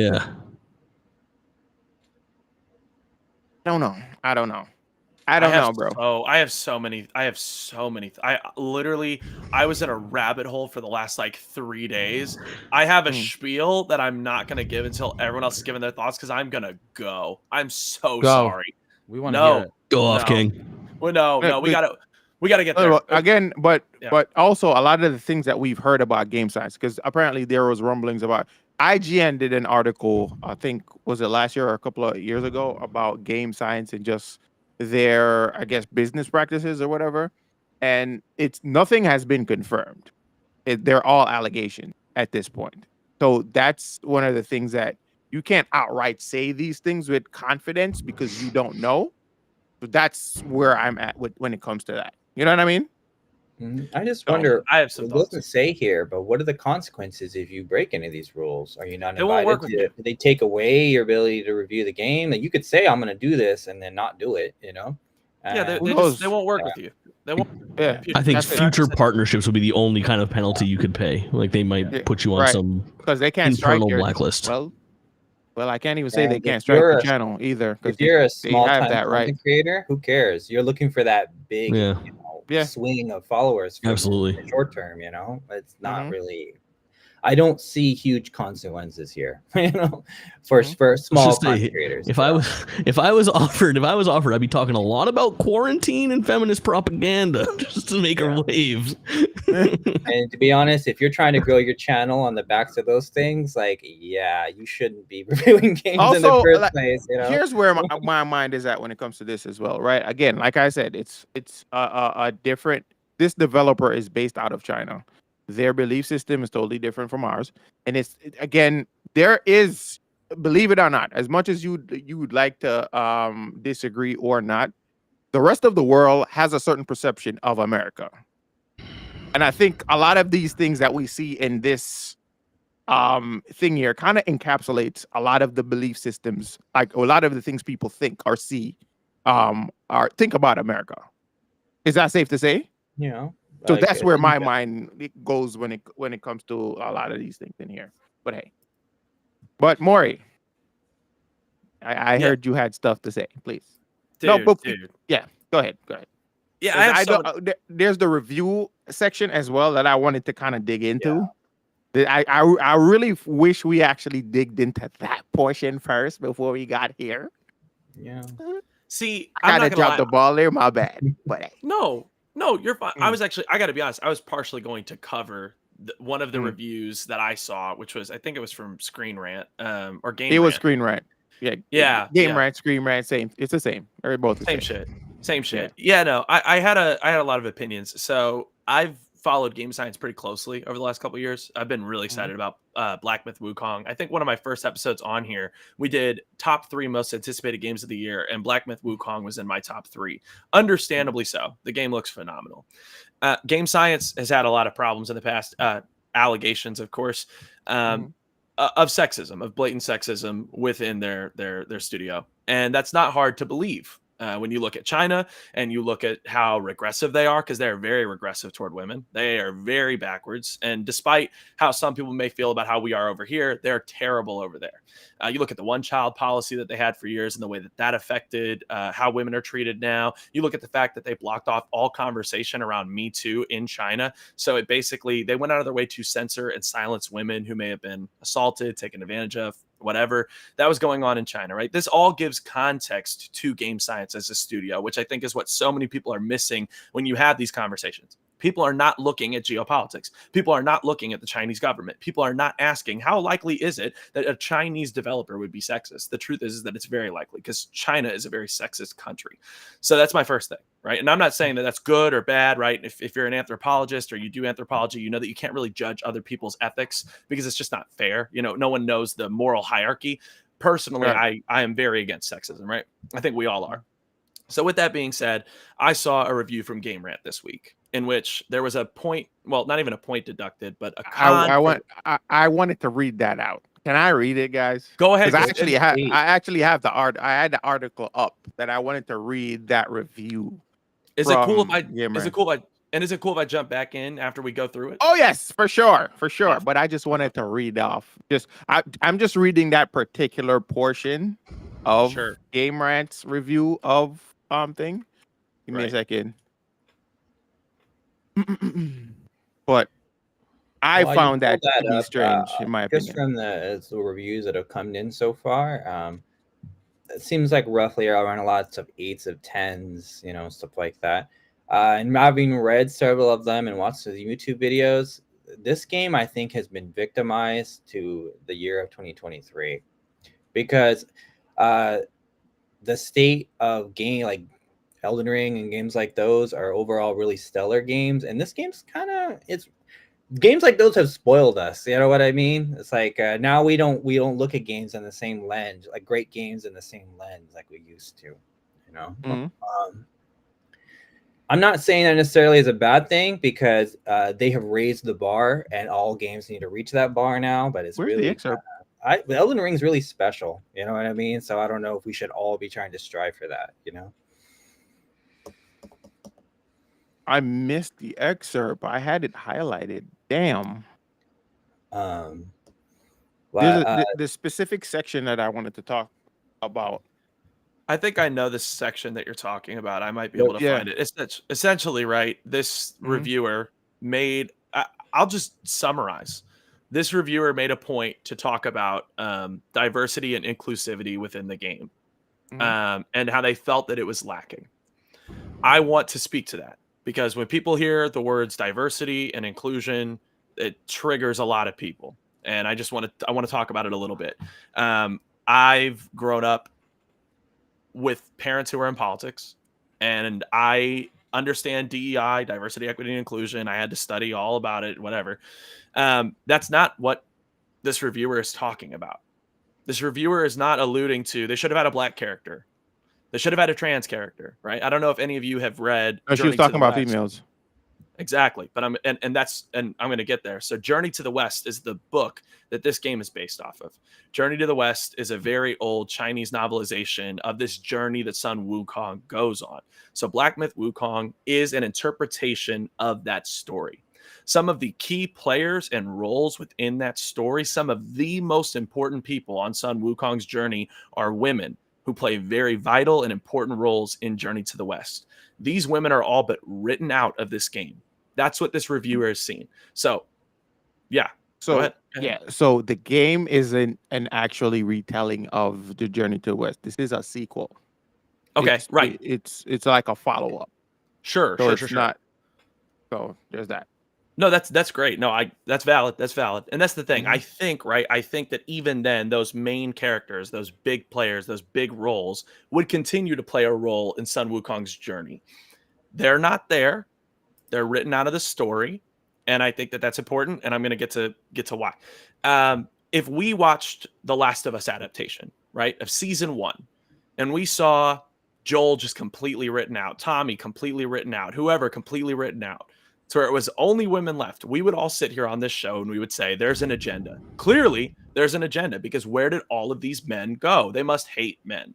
And in a country like China, where they literally hate women, where game science is facing all of these allegations about the way that they treat their female coworkers, their female employees, it is not hard for me to imagine that they would intentionally write these women out of the story because they don't believe that they belong in this story. That's my personal take. And I think that that's even more confirmed when you look at the doc that they sent out to all these reviewers. They're saying, hey, don't talk about feminist propaganda, right? They didn't bring up a bunch of other things. They didn't say, don't talk about CRT, don't talk about this. This wasn't like a regular rigmarole. They said, don't talk about feminist propaganda, right? Don't point out that these women are completely absent from this game, right? They also said, don't talk about China's game policies. Don't talk about the way that we make games. Don't talk about the way that we discriminate, the way that we have sexism rampant in all of our studios. Don't do that. There's a reason they did this, because they know it's a problem. And even if it's not a problem for them, it is a problem for us in the West, because we're a bit more progressive. I want to point at that directly. Give me 1 second. Everything that you just pointed out, never mind. Everything you just pointed out has nothing to do with the gameplay at all. Has no, nothing I know. to do with the actual game itself. I agree with everything you just said, but I'm just saying, all this side stuff has absolutely nothing to do with the actual game itself. You know what I'm saying? Sure. So it's like, I think this is really distracting from the actual game. We should be judging the quality of game based on the gameplay. You know what I'm saying? And gameplay and the quality of the story and stuff like that. But hold up. He said though, if you flip the coin and all the male characters were taken out, we would all be sitting here like there was an agenda, and that's dead facts. Because we all would be sitting here saying, yo, there's definitely an agenda here. And we sit here and we say it all the time. So you know what? Very valid. Valid indeed. But I think this is dangerous because as of right now, none of us here have played the game. So it's like it paints a picture for you before you even had a chance to even try the game. They're actually females in the game though. So one of the issues, because I read the review, but she said something to the effect of females being like NPCs, they're there, but they're just lacking. But I'm still trying to understand. Again, we need to have first-hand accounts. We need to play the game ourselves to really see that. What I'm trying to point out is I think this is dangerous as games journalism in general, where they're doing this. Like, they're taking away the focus of what a game should be focused on: the gameplay, the quality of the story, the graphics, the technical limitations, all that stuff. It's taken away from where the focus should be, you know.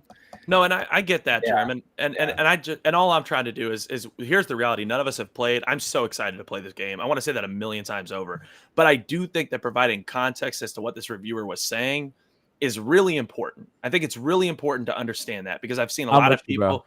Yeah, because that's all I want to do is, you know, as journalists, we're supposed to provide context. So that's all I'm doing. I'm simply and paint the picture for the viewer, because I'm not pointing the finger at us. I'm pointing at like in general. Sure. It's in general, they're painting these kind of smear campaigns a lot sometimes on stuff when, you know, it's I call it fishing. You know, they're trying to fish for a story when, you know, a discussion like this could probably be had after a game has come out, you know, and after there's been more widespread consumer opinions about it, you know, because I think this game's gonna smash. This game's gonna be a hit. You know, I'm still trying to find the excerpt so I can read it, and then Cash you is guys so- can have your oh my opinion. God. No, because I want to read it. I want to read it. I'm gonna give my take. All right, good. As good games journalists, we should be giving context. If we're going to talk about the review and the review is going to point about something, I do want all the information. And I'm with Mori, and I appreciate you for informing me. I feel better off because now I understand more about what's going on. I also agree with Reaper, where he says, "Good old America, vote with your dollar." If you're not with the policies of a certain company, then do not put your money in their wallets. And I also think that this game is going to be a smash hit. So there's that. I feel so. But in terms of the game itself, the game seems to be, they seem to be talking a lot about the gameplay seems to be continuously praised here. But the common thing I keep getting told is that the story's kind of lame. It seems like to be the continuing thing here. The story seems to not be hitting with a lot of these reviewers. So I don't know. Like, of course, the story's lame. It's got no that's girls. a red flag for me. That's a red flag for me that a game is not hitting story wise. I think maybe here in America we're not connecting with the source material. We don't understand it. So that's one of the things a lot of people felt like a lot of the reviewers felt like they were missing critical details from this story because they've never read Journey to the West, so they felt like they were just like there's the references to things that they weren't aware of, pretty much. I don't know if that's a fault in storytelling, because story. Oh, I think it is. Yeah. If I'm making a sequel to The Last of Us and I didn't play The Last of Us, I'm gonna have a hard time making a good sequel to The Last of Us. Like, I think you have to understand the context of stuff. I hate whenever you hear, like, a prime example was when Halo 4 came out. All of the developers, they said that they literally hired them because all of the developers hated the way Halo played when it was a Bungie property. And that's why Halo 4 sucks. That's why Halo 5 sucks. It's why Halo Infinite sucks, because the people that built 343, no offense to them, didn't like Halo's gameplay. They wanted the fast-paced combat of Call of Duty. So I think understanding the context of a property is everything. And that's all I'm trying to say with this is I want to play this game. I'm looking forward to this game. I just want us to tell an honest story about the Chinese government, to tell an honest story about Chinese developers, that sexism is rampant there, and that when they're telling you, when they're going out of their way to say, hey, don't talk about our games industry, don't talk about feminist propaganda, don't talk about any of that shit. There's a reason why. It's a pointed effort, and the reason why is because they know that their ideas are infinitely less progressive than ours are. And all I mean by that is not in some weird, like, whatever way. I mean, they literally treat women in a disproportionate way. Like, they treat them with a certain level of inequality in China. What do you think, that is Jake? unacceptable. What do you think about all this? I think it's a fucking mess, and if something stinks, then there's probably something smelly. I mean, they wouldn't have said that. They wouldn't have sent that thing out if there wasn't obviously a cause for concern. And it does go back a little bit to, like, I know we didn't dig into it too much on this, but like the conversation that happens around like Hogwarts Legacy, like obviously J.K. Rowling, a complete piece of shit with terrible takes. And what was kind of redeemable about Hogwarts Legacy is that she had no input on it. You know, it's her property, but it was created by people who focused on almost righting the wrongs and the thoughts that she has, and that she has, you know, obviously money off made very public on Twitter. She gets probably. It's her IP. Probably, One- and it becomes a very complex situation about like art from artists. I mean, I'm Jewish on both sides of my family. Feel free to unsubscribe. And you know how hard it is for me to listen to my favorite rapper, Kanye, these days? It's a fucking nightmare, you know? Yeah. And when you think about this stuff, it just lends itself to here's there's probably some another way unfortunate to truth look to at it. this too. Is I understand why the game developer put this statement out there. It's basic, like Reaper said, it's basic PR, jargon. Take I it don't or think leave that's it. basic. I don't think that's But basic. if Nah, No. I this thought it would have was at never, first, but when you if paint they the would have picture, never said this in the first place, I don't think it would ever. I be a think topic. now's a good time. I think now's a good time to point out that Goku is a deadbeat father. Jesus Christ. Jesus Way to Christ. change the I subject. mean, he kind of is I though. don't know. He really is, though. He is straight up. It just sucks. It just sucks that if the cooks in the kitchen really are shitty fucking people, it makes it feel bad to support this, and that's what it's kind of lending credence to. Yeah, I agree. And yeah, this. If you have such hard political stances on stuff like this, I support you 100%. Like you vote in the ballot room, vote with your money, like do what you feel you're comfortable with for the rest of your life, and I think that's important. Us as consumers, and I think that maybe this is where this is largely coming from, is they're trying to avoid their game being canceled. You know what I mean? And when I mean cancel, like cancel culture, from these political activists, There's they're trying to avoid it, but they're actually playing right into it. It's kind of funny, right? But I mean, yeah, they're admitting that that PR statement just tells me that they know, oh shit, everyone in the West knows about our sexism in the past. They know that probably informs the decisions that we made to leave very key women in Journey to the West out of this story and to not give them a viable role. And yeah, I don't know. I think that that's messy. And Personally, I'll be honest. I'll be honest in saying, like, I think that a lot of people took this approach with Hogwarts Legacy. I didn't not buy it because I had a problem with it. I just don't like Harry Potter. But if you like Harry Potter, I think that you should play the game. You know what I mean? And if you feel like that's a problem, then don't. And I love what Germ said about that. This And also feels like a marketing misstep too, where the game already had hype around it. Does it really need playtesters like this? Does it really need that? It already had a ton of hype going in. It's not about playtesters. It's like review copies. So they want people to know. It doesn't need it. The game already had a bunch of hype already. Yeah. No. But if you don't, here's the thing though. If you don't send out review copies, sometimes it also puts like a negative light on your product because it feels like you don't have enough confidence to send out review copies. Let's be real about and it that. could be the unfortunate fact that there's no such thing as bad press. Controversy has people talking about Black Myth Wukong. This game might not get that much shine on this show if we didn't have this conversation, Most of us, though, are going to get our news, our game reviews from the big boys, IGN, the places like that. We're going to get a lot of our game reviews from those big outlets, and they ain't going to turn, they're going to, we're not from a small people. And then we're going to go to our trusted streamers after they probably already played the game. So, I don't know. Oh, Boss Hoggins in the chat had something to say. That's a lot. It's important to also look at it from the perspective as, would there be an issue with the game lacking in women representation if the story is great, gameplay is great, and performance is great? If this message was never sent out to creators, most people know about China's perspective on women to start with. That's what I'm saying. This feels like a marketing misstep. Like, you're bringing attention to something that, like, why? The game so would they're, already. They're basically saying if the review did that review, because nobody else had that in their review. There was no conversation about sexism within that review, any other review, but Game Rants or Screen Rants, whatever the fuck. And you know what I mean? So it's like it's been a conversation about game science. That's been like a couple of years now. Right. Yeah, all the reviews that I just read right now on Metacritic, pretty much all of them hit 2 points. Talking about the gameplay is basically kind of nothing really new here. It's fun, but not new. Exactly. And the story is kind of underwhelming. Those are like, that's what people keep giving it the 8 out of 10s for, which that's not a knock to the game at all. It's still cool.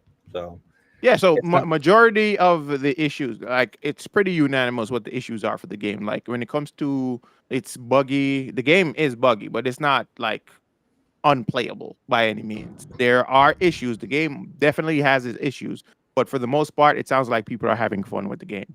And I stand on business when it comes to play games that you are gravitated to and just make your own mind on it. You know, if you really don't Yeah. like the game, just trade it in at GameStop, get something else. You know what I'm saying? Don't trade. If you Don't really trade don't it in. like it, you Do know, not trade it in at GameStop. Yeah, GameStop's just going to say- give you this is an $10 for a example. Sell it fucking $60 independently. game.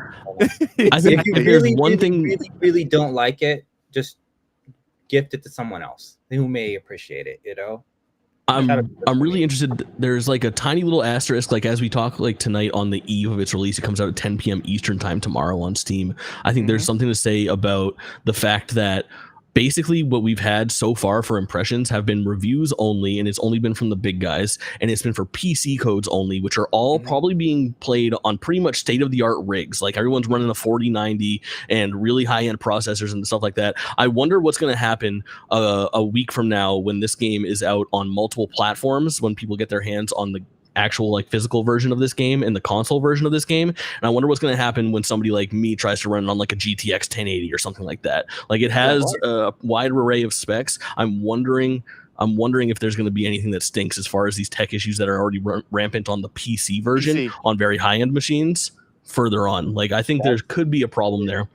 Yeah. And, we've talked about that before with fighting games. Seems like there's always reviewers reviewing fighting games that never play them. You know, so it's like, how are you supposed to comment on the mechanics of a fighting game if you don't Oh, understand? no, but Jake's not referring to that. He's talking no, I'm about just just saying, like it's the just bug an- issues. Yeah, like it feels like it's not a true picture of the game right now. Right. Not only that, Yeah, it'll be interesting we to see. we haven't seen any console reviews of this game yet, so we don't know if the console review are any good. Well, didn't I'm dive saying into that. console The reviews. game I is mean not coming PlayStation to review Xbox because that's the only Xbox. console it's coming out for, right? Yeah, it's not Am I coming wrong to about that? Xbox Because it's not coming. One. It's not coming. Not right now, because I think they're still working At on launch. having it. Yeah, it's not coming out. Wait, it's on not launch. coming to PC. No, It is coming to it's- PC, but it's not. It's that's the review copies are only for PC. Every review that's been out so far for the game, I think it's like 42 reviews so far, and 45. every single one of them are PC reviews. Now there hasn't been any console reviews whatsoever, and that to me is kind of a red flag because it was very similar to what they did with Cyberpunk. And when what happened to Cyberpunk, we saw what happened to Cyberpunk. It took almost 3-4 years for the game to get like a crisp. No, a state. year. It was a year for the game to get to a decent state. It took another year for Cyberpunk to get, but by that time, it already had a stigma on it. So I still haven't played Cyberpunk yet because it feels like every time I think about buying it, I'm like, fucking game was bugged. Did I play this game? Cyberpunk's sweet, dude. Yeah. So, Came but around, but yeah. but you get what I'm saying, right? It leaves that kind of like it just has that think that follows it every time. Yeah. I still I'll never forget that hang my launch. hat on gameplay. I judge games 100%. I judge games kind of like 75-25%. 75% being gameplay, 25% being the graphics. The graphics for me are an afterthought when I judge games. Like I put more credence in the gameplay always. But that's just me as a gamer. Yeah. Question. Yeah. What's up? If you could pay $70 for an RPG game that has good gameplay and good graphics, or you could pay $70 to get an RPG game that has just good gameplay but not good graphics, which would you prefer? I would choose Good game. Gameplay. Time. Again, Gameplay. going No, back. I to said they Nintendo. both had good gameplay. Oh, you said they both had good gameplay. If they both got good gameplay, would you not prefer the game to have also good graphics? It depends on. Is there a price? It depends You said on. a price. It depends No, on it's the the same genre. price. If Well, you to can answer your spend question $70 on fully, a game that's gonna have good gameplay and good graphics, or you can spend $70 on a game that has only good to answer gameplay. To answer your question, Harless, it depends on the genre. It depends on the story they're trying to tell. It depends on so many things outside of just graphic. RTS games, for example, are top down for the most part. So the graphics only help to a certain extent, you know. So it just depends largely on genre, really. Boss again with the Depends on art style Bezo's too. got a good point right here. He said if the game tries to sell some sort of realism as part of its immersion, I'm gonna critique it. That's actually facts. Yeah. That's really the standard you should be holding it to. If the game has an art style that tries to sell it like it's realism, then we care about the graphics. If not, Yeah, then we it don't depends care on about the story graphics. they're trying to. Yeah, If it's a I was about to horror bring up. game, if it's a horror game, graphics matter immensely because of the gameplay and the story they're trying to tell. But if it's like I said, like an RTS, or if it's a fighting game, there's an argument to be made there for graphics. You know, they may not be. I was going to as bring up Tears of the Kingdom when you asked that question. Like, maybe not a very graphically powerful game, but at the same time, arguably one of the most beautiful games of all time. There are, still images of that game in engine that are some of the prettiest that you can find in video games, up there against Elden Ring and whatnot. Yeah. And this is my whole thing with realism. Like, I think realism has such a short lifespan because realism evolves so much in a 4 or 5 year span that any game that goes for realism ends up looking like buns 5 years later. Like a prime example would be Borderlands. It's like that art style. It may not, I don't know if timeless is the right word, but it's not restricted by the graphical enhancements that we make over the next decade. That game is going to look the way it looks, and there's not going to be anything to compare it to say, oh, look, it looks like shit. And so I'm personally one of those guys who's a much bigger fan of games that go for a unique art style over realism. I would make the comparison to sprite-based fighters like Blaze Blue, for example, or a game like that. That game is going to look, or Dragon Ball Z. This is probably the perfect example. That game is going to look as good today as it will be in 25 years because it looks like the manga. Which Dragon Ball Z? Anime, You're talking DBFZ, the fighters? Yeah. That game's going to look as good today as it will in 25 years because it looks like the manga. Yeah, it's just like the pages come to life, bro. The anime, it looks like the anime itself came to life. Yeah, and the same could go for Zelda. Yeah.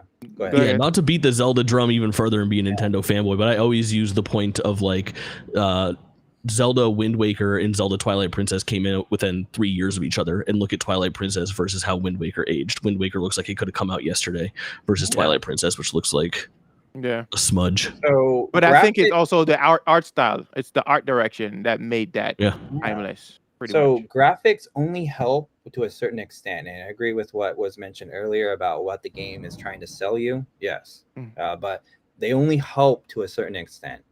They can take away as much as they do add to the game. Gameplay, though, if you have really great gameplay, like look at the Dark Souls genre. They keep remaking the same gameplay forever, and they just keep plugging it into all these other games, and it works. So. But I don't know. Real quick, let's just turn to the chat because I feel like we missed a lot of conversation during the chat. Yeah, chat's been going crazy. So let's start out with Boss Hog. Yeah, Boss Hagen says Cyberpunk is one of the biggest turnarounds in consumer perspective. The TV show did a shit ton for it. Yes, I do agree with that one. The TV show really helped Cyberpunk for sure. A lot of people I feel like went back to Cyberpunk after the TV show came out. Heartless already pointed out. Titus's comment here about DBZ is DBZ, like graphics wise, we're never gonna complain about it, but gameplay wise, that game's pretty stupid sometimes, right? So it just proves my point in a way. Yeah. Well, yeah, bro. Yeah, that was just, I don't know, bro. Like I said, when it comes to graphical fidelity, what do you think is more like? I'll take gameplay over graphics any day. That's just me. I will always side with gameplay. Like I mentioned Unicorn Overlord earlier. I don't come to that game for the graphics. I come because of the game. Yeah, but you guys are saying this, but you can only have one or the other. When in fact you can have both. Well, I think what we're alluding to, I'm alluding to realism. I would rather have gameplay over something that looks super realistic. I mean, for Christ's sakes, we got a guy playing Ice Age 2 on the PlayStation 2 in here right now. Obviously, gameplay matters more. And fucking slaps, dude. I saw you playing Jack and Daxter on your stream last week. Like Pokemon is probably the perfect example. Pokemon has been selling us the same fucking game for 30 years, Yeah. Very minimal graphical quality increase each generation. Oh yeah, Speaking, I so we're understand. actually on this Nintendo conversation. Speaking of Nintendo, go ahead more before we jump over. Well, what a segue. We were getting really good at this. Yeah. Yeah. No, I'm so sorry because I ruined the segue, and that makes me feel like I'm going to hell. I literally just like felt like You are. deep You hell. are. No, In I a am. handbasket, bro. Fuck. No, I was literally gonna say Heartless. I understand your argument. Like I understand that you're like, why can't you get both? I think you can get something that's graphically impressive that isn't aiming for realism. So I agree. You can get something that looks beautiful, like Zelda, Tears of the Kingdom, Zelda. and has great gameplay. But yeah, I was mainly speaking about like realism is my thing. Is if I'm choosing realism, like how real does it look? Like how do the pores look on the face of Nathan Drake in Uncharted 4? They made that like a whole thing in 2016. It was hilarious. Yeah. I personally am more of a graphics guy. I'm so sorry. To directly answer your question, and from my perspective, Heartless, I would choose gameplay 100% of the time. If I had to choose one or the other, it's always. I think I kind of understand now because at one point I used to have an issue with like I used to try to wrap my head around like why people go so hard when it came to like graphics. I'm like, yo, why is it such a big deal when like you guys are not even considering gameplay at that point? If the graphics is shit, you're just like throw the game out, throw the baby out with the bathwater at that point. Y'all tell me the new Grand Theft Auto with all of its graphical achievements, it does not look sexy as fuck to y'all? It does, Yeah, but it that's not does. what I was saying though. But I think I'm starting to kind of get why people do that. If the game is trying to achieve a certain level of like graphical quality, like if they're going for that like realism and they're not hitting that benchmark, then I can understand why people are saying, "Oh, that game looks shit," because you're trying to hit that target, you're not making it. So it's like if you can't make that target, even though you're trying to, that is probably the aim for biggest that. gamble developers can do is if you're trying to hit that mark and you don't hit it, Mhm. you know, like you might as well have just not, tried in the first place. But you have, but we need developers to kind of push the limits graphic wise because we don't want it staying where it is, right? We want to keep pushing forward, so we got to praise them at least in that sense, right? So Yeah, but Sure. with higher qualities comes higher price tags. yeah. Because But I'm pretty let's not dive into that again. Let's not. What do you guys think?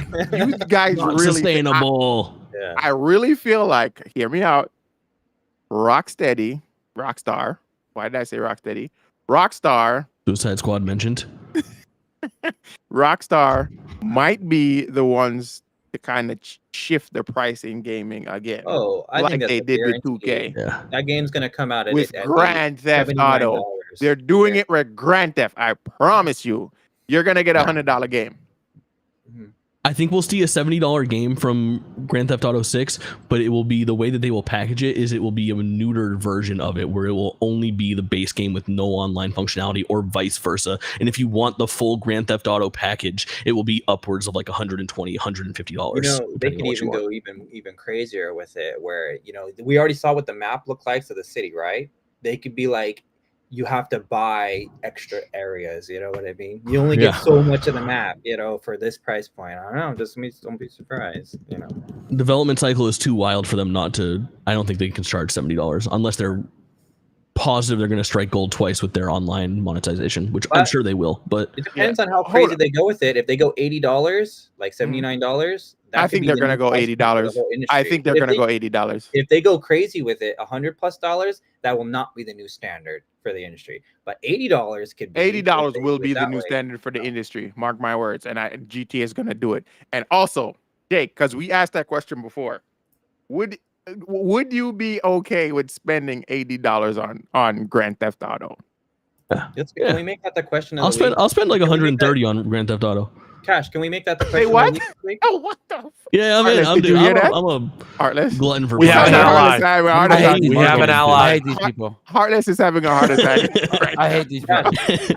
Cash, let's make that the question of the week this week. Like price points for GTA 6. Let's make that the price. Yes, That's that's the question of the week, guys. We're gonna make that question of the week. What would you comfortably pay $80? 90, 80, 70.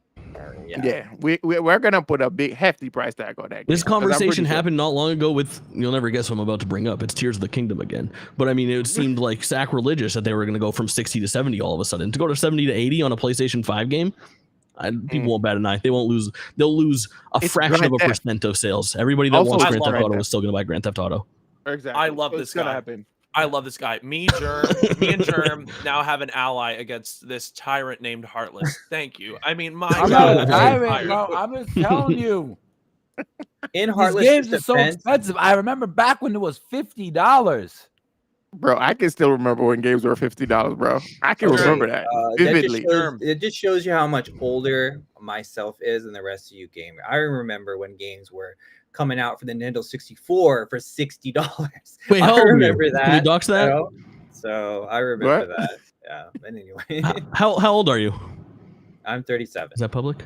Yeah. Yes, I'm it is. 36. Come on. Yeah. See, Proud of you know, right? Nintendo Right. 64 games were coming out at $60 price point or higher sometimes. Yeah. Right. Star Yeah, there were Fox. $80. There were $80 Super Nintendo games. The Star Fox had that I think rumble like Donkey pack in Kong it. Country 3 was like $80. I want to say. Yeah. What? The Yeah. Star Fox had Yeah, I'm that pretty rumble sure. pack in it, and it was like $70-$80, something like that. Like, Yeah, it there's was crazy stuff like ridiculous. that. Yeah.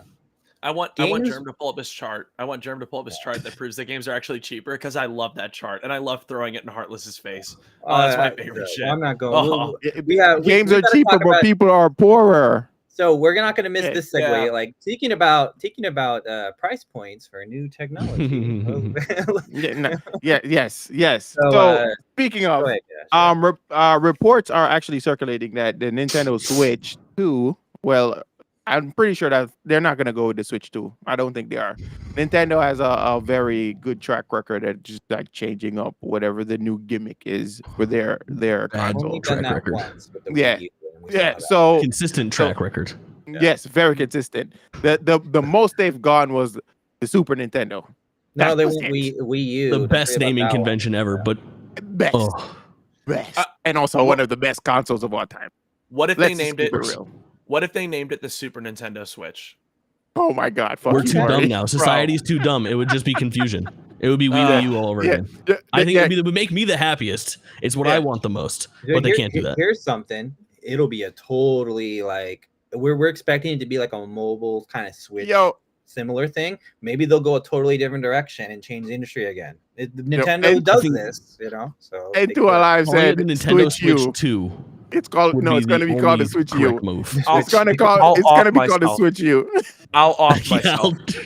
I'll end drink it. my own piss. I got a if they name. call I it- got a name. It's gonna be called the Switch 3D. It's gonna have some kind of stupid 3D functionality. Oh my God, that's so freaking funny, bro. The Switch U is hilarious. I'm sorry, Switch It's U. gonna have watch. Come This one's on, gonna bro. come with glasses that make the games like holographic or 3D. It's gonna be something Oh. crazy like that. I hope I'd still not. buy it. Nah. I hate you. I hate Jake. I'd still buy it. No. do Okay, not so support price it. point. So the analyst price has point is going with- uncovered that the game is expected, the system is expected to launch at $499, so $500. And specs have suggested that it's going to be a little bit less powerful than a PlayStation 4 Pro. Oof. So, before we even get started, let me share my piece. Who really buys Nintendo for the hardware? We really don't. Like, Nintendo is seen as like at this point, it's like a household staple, right? It's seen as a companion. You're gonna have your main console of choice or your gaming rig, your gaming PC, but you're gonna have a Nintendo product compared to that. Is that safe to say? I have a question for you, Jake. Is what kind of games do you play on your Switch? Because I think the type of game a player plays on their Switch really determines, why Nintendo Exclusives and indies. Yeah. Yeah. There you go. End of So- list. Yeah. So again, going back to what I said, nobody's buying a Nintendo Switch 4. So if it's like a PS4 graphics, nobody really cares because it's the IPs. It's the IPs that get people coming back to Nintendo every single time. Yeah. It's the Marios, it's the Metroids, Mhm. it's the Zeldas. Those are the games that people come for. That's why they're buying a Switch. Is it fair to say that Nintendo games, gameplay wise, are timeless? Like in general, their whole catalog is timeless. More Fair often to than say? not, Yeah. yeah. I would say. Pokemon, Zelda, Mario. I feel like Pokemon is kind of Fire losing Emblem, its. it's all timeless like, for the most part, right? Look at like the NES Super Mario Brothers versus Super Mario Brothers Wonder. Like there's strikingly small differences. Yeah. The only Yeah. thing really different. But people are still excited for them. Yeah. People are super excited for them. I think my only take is that like I totally agree with everybody that like if I had the option of playing Call of Duty on my Nintendo Switch 2, the answer is Nobody. no. Nobody. First and I get foremost. that. Right. First and Nobody. foremost, if you want to play Call of Duty on your Nintendo Switch, what the fuck is wrong with you? What is wrong with you? No, What's really. wrong with you? We What need to get is you wrong home. with you? Dude, Exactly. It depends from an immersion perspective. I'm looking for like a really horror experience. I'm not going to play it on Switch. If I'm looking for like a graphically intense Last of Us grippy story, Metal Gear or whatever, yeah, I'm not playing it on Switch. Sorry, Maury, I cut you off. Sorry. No, you're fine. You're fine. I was just gonna say, like, first, I have a hilarious thing. I bought Wolfenstein Youngblood for my Switch so I could play with a friend of mine. Worst decision I ever made in my entire life. That game did not fucking operate. Okay, it didn't. It's not that it looked bad. It didn't operate. Like I thought my Nintendo Switch was gonna blow up in my hand, but never mind. Moving forward. No, I just think $4.99. Right. I don't think anyone's like sitting here like, oh, I can't play Call of Duty on it. It's not worth it. I think I still sit here as a consumer and I'm like, this is less powerful than a PS4 Pro, but I bought my PS4 Pro for $400 and I'm going to pay $500 for this. What, 7 years after? Like, I don't know. I don't understand like the value being provided with that $4.99. That's my thing. It's like, it's not, it was going to be more expensive than $2.99, which is what the Switch launched at, but a $200 price increase. Like it says here in the article, analyst Hideki Yasuda is the person who broke this story. He said the Switch 2 to be priced at the price point it is may be hard for Japanese consumers to afford. So it feels like they're pricing really aggressively here. So for me, this says two things: that the game may be specs wise stronger than we're expecting it to be, or maybe they're just out of their mind, price wise here. I think they also know that people are gonna buy. Yeah, and I don't like that. That feels scummy. Nintendo has never been quite that aggressive before, right? I mean, they've always. I don't want to speak in that sense. They've kind of been pricey in the past, but it feels like recently I think they've kind of undercut the prices of everyone else, right? So. Nintendo has been a very interesting beast to watch since the Nintendo Switch came out and since the Wii U failed. When that system came out, it was in 2017 when it was already mid-life cycle for the Xbox One and the PS4. And what happened during that time was that it launched for $299, which was the retail price of the PlayStation 4. So it was the same exact price of whichever one you wanted to get. And if it launched right now at $499, it would be within $50 basically of the retail price of at least like the PlayStation 5, which is kind of the go-to, or the Xbox Series X. It would be the same price as for the most part. The Xbox Series S is obviously kind of a different situation, but for the most part, if you look at the Switch's success, which is what they have to model everything after because you can't really model it on the Wii or the Wii U or the GameCube or the Nintendo 64, I think launching at the same price point is not a deal breaker whatsoever. Well, and the other interesting part, let's also look at it from one other angle, where this is going to be the first new console we've gotten in quite a while, right? 5 years? Mm-hmm. No, right? That one doesn't count. Not from Nintendo, just in general, new console. In general, okay. About 5 years, 2020, right? So, so people who have consoles probably by this point already have a console. Well, so how far are we off from a PlayStation 6 and an Xbox? We don't know. We're probably 2 years away, right? They said 2026. Xbox is saying as early as I would probably guess 2027 is my guess for that console generation. Like we're a couple of years away, right? From anyone that might, even if they do release a PlayStation 6 here next year, would anyone buy that at this current? Nope. PlayStation 5s are pretty powerful. No one's PC players aren't switching. Nope. Half of the PlayStation player base is still on PS4. And we know if a PlayStation comes out, it won't be priced at $500. It'll probably be like $800 or something ridiculous like that, right? So like they might be undercutting the future price of the next console release. Jake, do you know that? You know that, right? Yeah, but I think what it really comes down to is that like if Nintendo was looking at the success of the Switch and how it's had its legs and continued to be that successful, is like think about how many times the Nintendo Switch has dropped in price since it came out in 2017.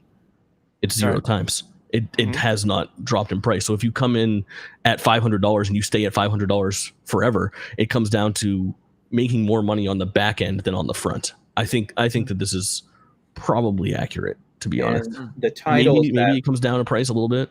the titles that Nintendo's probably going to lock behind this new console are going to be the new Smash Brothers, a new Mario Odyssey, probably a new Zelda, Everything. a new Metroid, Everything. a new, Everything. new Animal Crossing, new games like that. That people, if they want to play the new one, they're going to buy the new console. Reaper had an interesting the point big in rumor, regards to this. It says it's not that it's a PS4 Pro powered. It's going to be marketed as an extreme upgrade to the Switch One, which, yes, I think that's how they're going to market it. They're not worried about their competitors. I think we're going to be looking at the strongest launch ever. I think they're going to come out at $500 and they're going to come out absolutely swinging with software, because Sakurai has already been working on something in particular. He's said explicitly that he is not working on the YouTube channel anymore because he wants to work on it. I'm thinking he's still doing Smash. Write this down. I think that Sakurai could be working on the next Mario Kart, and it won't be called Mario Kart. It'll be called like Nintendo Kart or Smash Kart, and it'll have a bunch of like influence from the Smash Brothers series with like different collaborations with different IP. That. I think I talk about this on my stream all the time. I gotta share it. This is my platform to share it now. Is Nintendo has been missing the opportunity. We used to look forward to those Smash reveals of what new collab was coming up so often. It anchored so many Nintendo Directs, and we haven't had that for a long time. And I think they kind of tested the waters with Mario Kart DLC via this expansion pass 7 years later. Now, right, in Mario Kart 8. But think about how exciting it would be if they just like announced that the next DLC character for Smash Kart is Crash Bandicoot or whatever. People would go bonkers. We'd be looking forward to that every time. But then the other big launch title and the other big rumor for the Nintendo Switch's launch, and why I think they can anchor this thing at $500 and still make a bunch of money, is they're looking at, probably, if the rumors are to be believed, we are going to be launching with the 3D Mario game from the Mario Odyssey team, who haven't put a game out since 2017, the same year that Zelda came out. They had all this time to work on Tears of the Kingdom. We got a masterpiece there. They've had even longer to work on the follow-up Mario game. For a while, there were rumors that it was a Donkey Kong game, which it looks like are probably unsubstantiated, and it is just a Mario follow-up to Odyssey, but it's standalone. But Donkey Kong might be in it, maybe as the villain, as like a throwback. I don't know. They seem to be combining those Mario and Donkey Kong IPs quite a bit since the movie. I think is smart. But if they launch with a 3D Mario platformer on a Nintendo console, it will be the first time that they've done that since the Nintendo 64, which is a wild statistic, I think. And I think that could be fucking huge. Yeah. That's right. We haven't seen. Yeah. And we got from Boss Hoggins. He said PS5 didn't have a lot of great games for its exclusivity, and only current gen, maybe a handful, and that's it. COVID really destroyed that. PS6 should be different, barring global issues. I mean, I hope we don't have global issues when the PS6 drops. I hope not. I hear that a lot. I hear that like people think that there were like less exclusive titles on the PS5 in this span of time that has existed so far than there was on the PS4. Like when you actually, we look at that through rose tinted glasses, man. I remember buying every PlayStation exclusive that came out for the PS4. And like, I'm not saying that right now we're in a really rough spot with the PS5's life cycle as far as exclusives coming out. Like there was always this question of what would phase 2 be? Like what happens after God of War Ragnarok? And like, look at them. Like they're having to make all these third party deals to get exclusives on the platform. Final Fantasy Rebirth, Stellar Blade, Helldivers 2. Do I need to go further? Like they don't have a good idea of what their first party is this year. I think it's going to take till 2025 to see it really kick in again. But I think in actuality, the number of exclusives on both consoles is pretty close. Also, in this generation, more people are playing PC games than ever before. So I think that's kind of that'll be a growing trend. I think PlayStation, I really hate exclusives. We're well documented. I hate exclusives. I hate the idea of them. I want gaming for all. I hate them. Nintendo, what the fuck? I want to play your game or whatever I want, but I think $500 though, I don't know. And we know that they're going to come out with like a special Mario edition and stuff like that. That'll probably be even more than the base. So I'm curious how that'll go. I'm going to hold out for a really cool Metroid run, or a really cool Mega one. I wonder what their niche will be on the next Switch. Will it be the same thing where you can? I think they're gonna, because they've cornered the market in that way. It's like that's their lane. Like let's keep it real. That's Nintendo's lane. Dockable console, which you can play as a handheld. Exactly. Nobody's able to successfully like overtaken them when it comes to that. That's just them. I That's think it's Nintendo's because shtick. Nintendo games are made with handholding in mind. They're centered around that for the most part, right? You can enjoy them with the same level of experience as in both settings, right? Right. Other developers misstep because they make it for their console and then they try to downgrade it onto a handheld. It should be the other way around, you know, if you want a handheld to be successful. And that's where Nintendo's living. I have one Go more ahead, Mike. thought about that. Thank you. I have one more thought about that $4.99 price point, which I kind of want to throw it back to Jake because I really liked what he said. He's like, hey, this isn't going to change shit. Because he's right. As I sit here and I'm like, that seems a little high, I'm also like knowing damn well I'd buy it day one. With that said, I want to also point this out, and that's that it's interesting when you look at PlayStation and Xbox, because when you look at their financials and you look at their hardware and how much money they lose selling hardware, it's interesting. So right now, the PlayStation 5 being at $500 actually sells at a loss for them.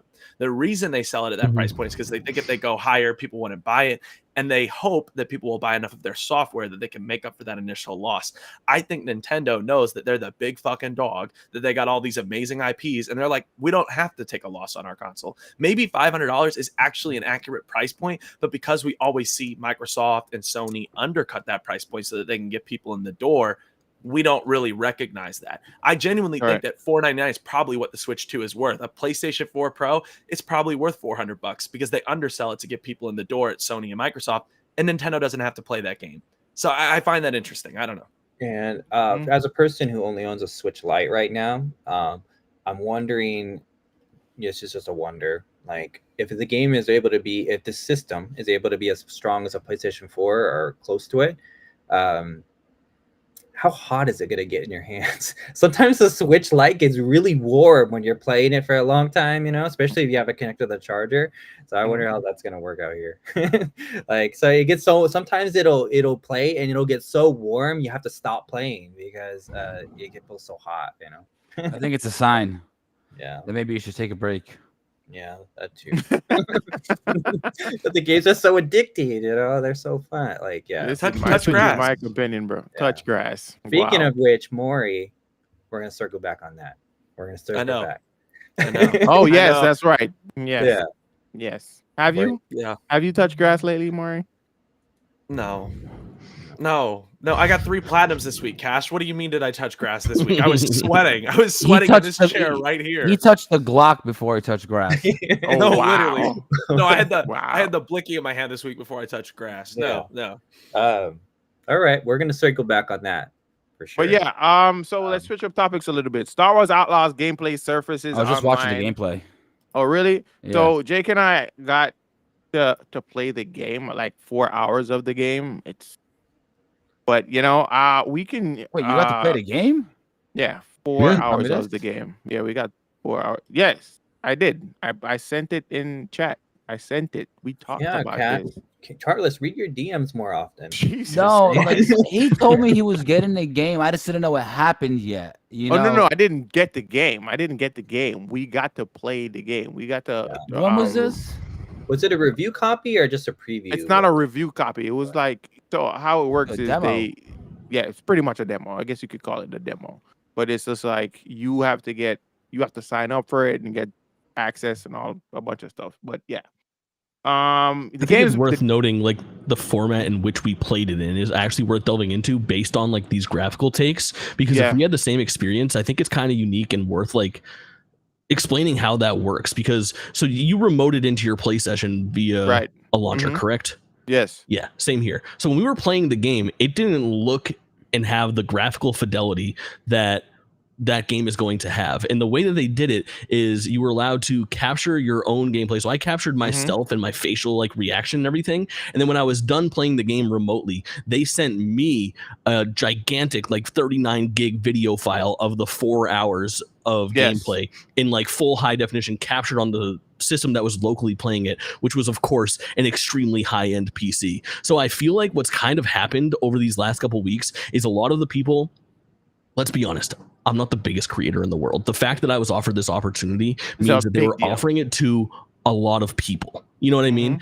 And that also means that not all of these people are going to be experts at capturing that gameplay footage and then editing that gameplay footage to maintain its quality. I went through hell and high water to maintain its quality, and I do this shit full time for years. You know what I mean?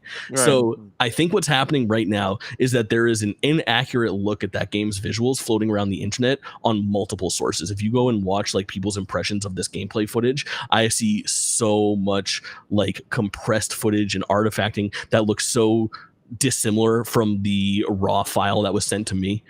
And I think that's a huge like pain point right now that won't really be resolved until we get there. But then, other side, devil's advocate here, we haven't seen it on consoles. Is it fun? Yes. Did you guys enjoy the 4 hours? The game was a lot of fun. The game was a lot of fun. Yeah. I had a blast with it. So there, not only that, there's the big discussion about like just the character designs as well. That's another big talking point that a lot of people are talking about. Namely the main character. And I'm gonna be honest with you guys, I'm not trying to fuck her. I don't care. I really don't care. What do you mean by that? She's I am. A lot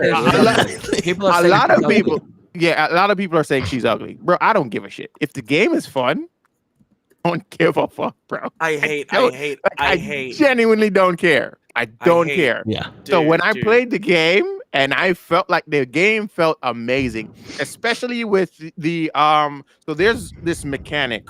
Jay, we were talking about this before the pod started. But she has like this, if anybody's played Splinter Cell Conviction, she has like a quick mark thing, or Red Dead Redemption. You can mark your targets and then that quick action and take them all out. I think at the time you were able to do like 3, I think, in that demo.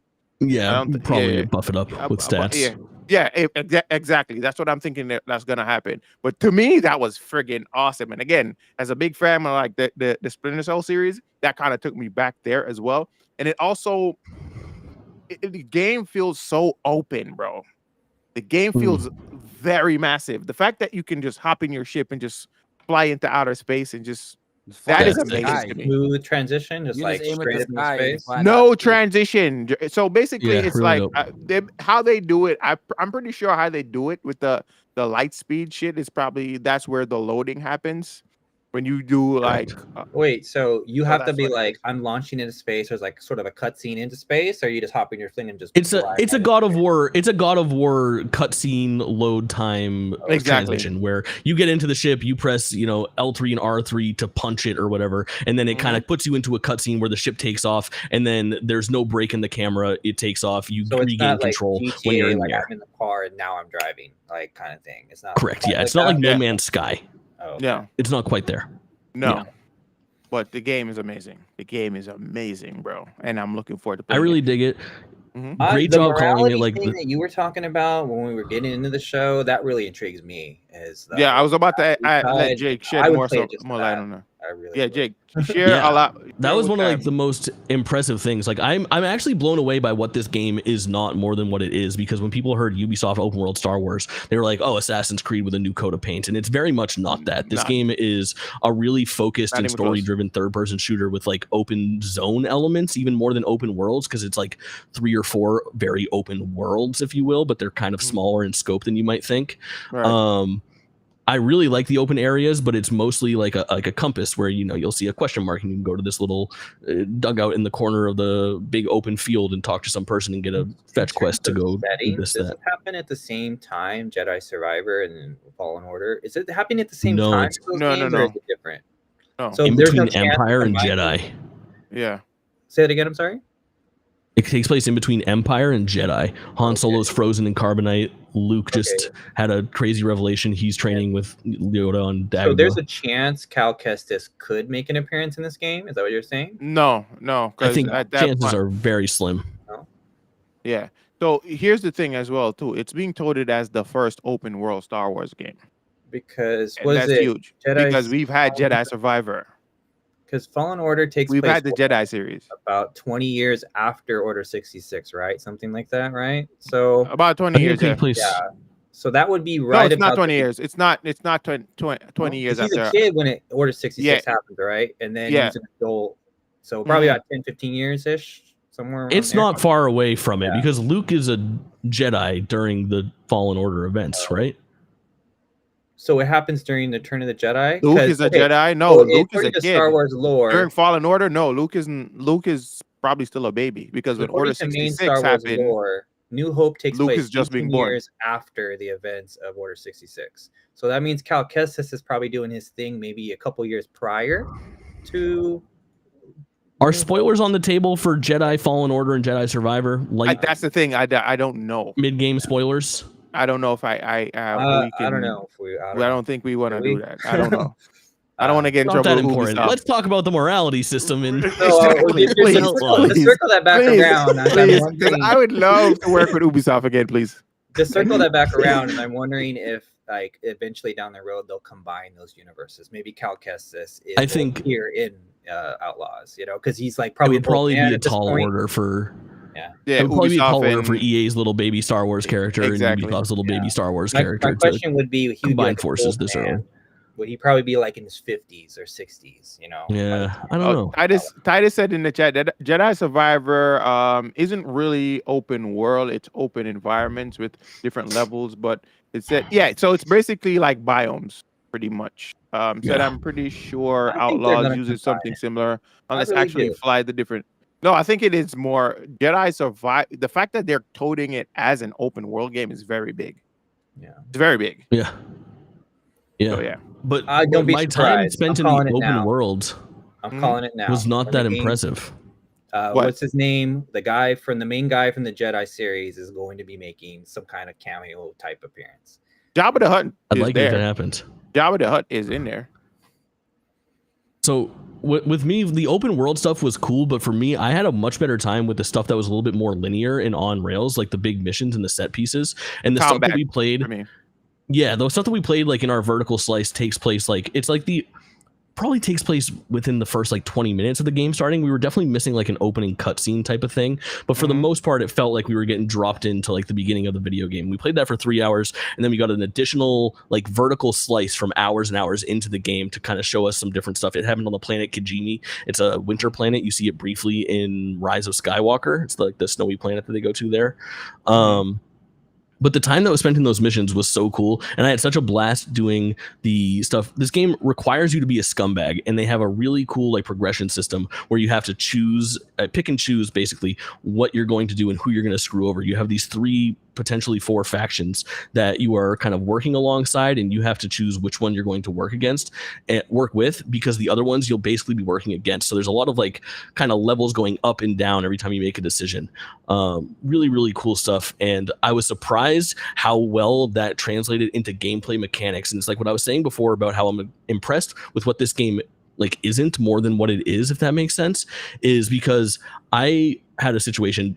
You had the same experience as me where you had to choose which of these 2 factions you were going to infiltrate to steal a piece from, right? Yeah. Mm-hmm. Do you remember which one you did?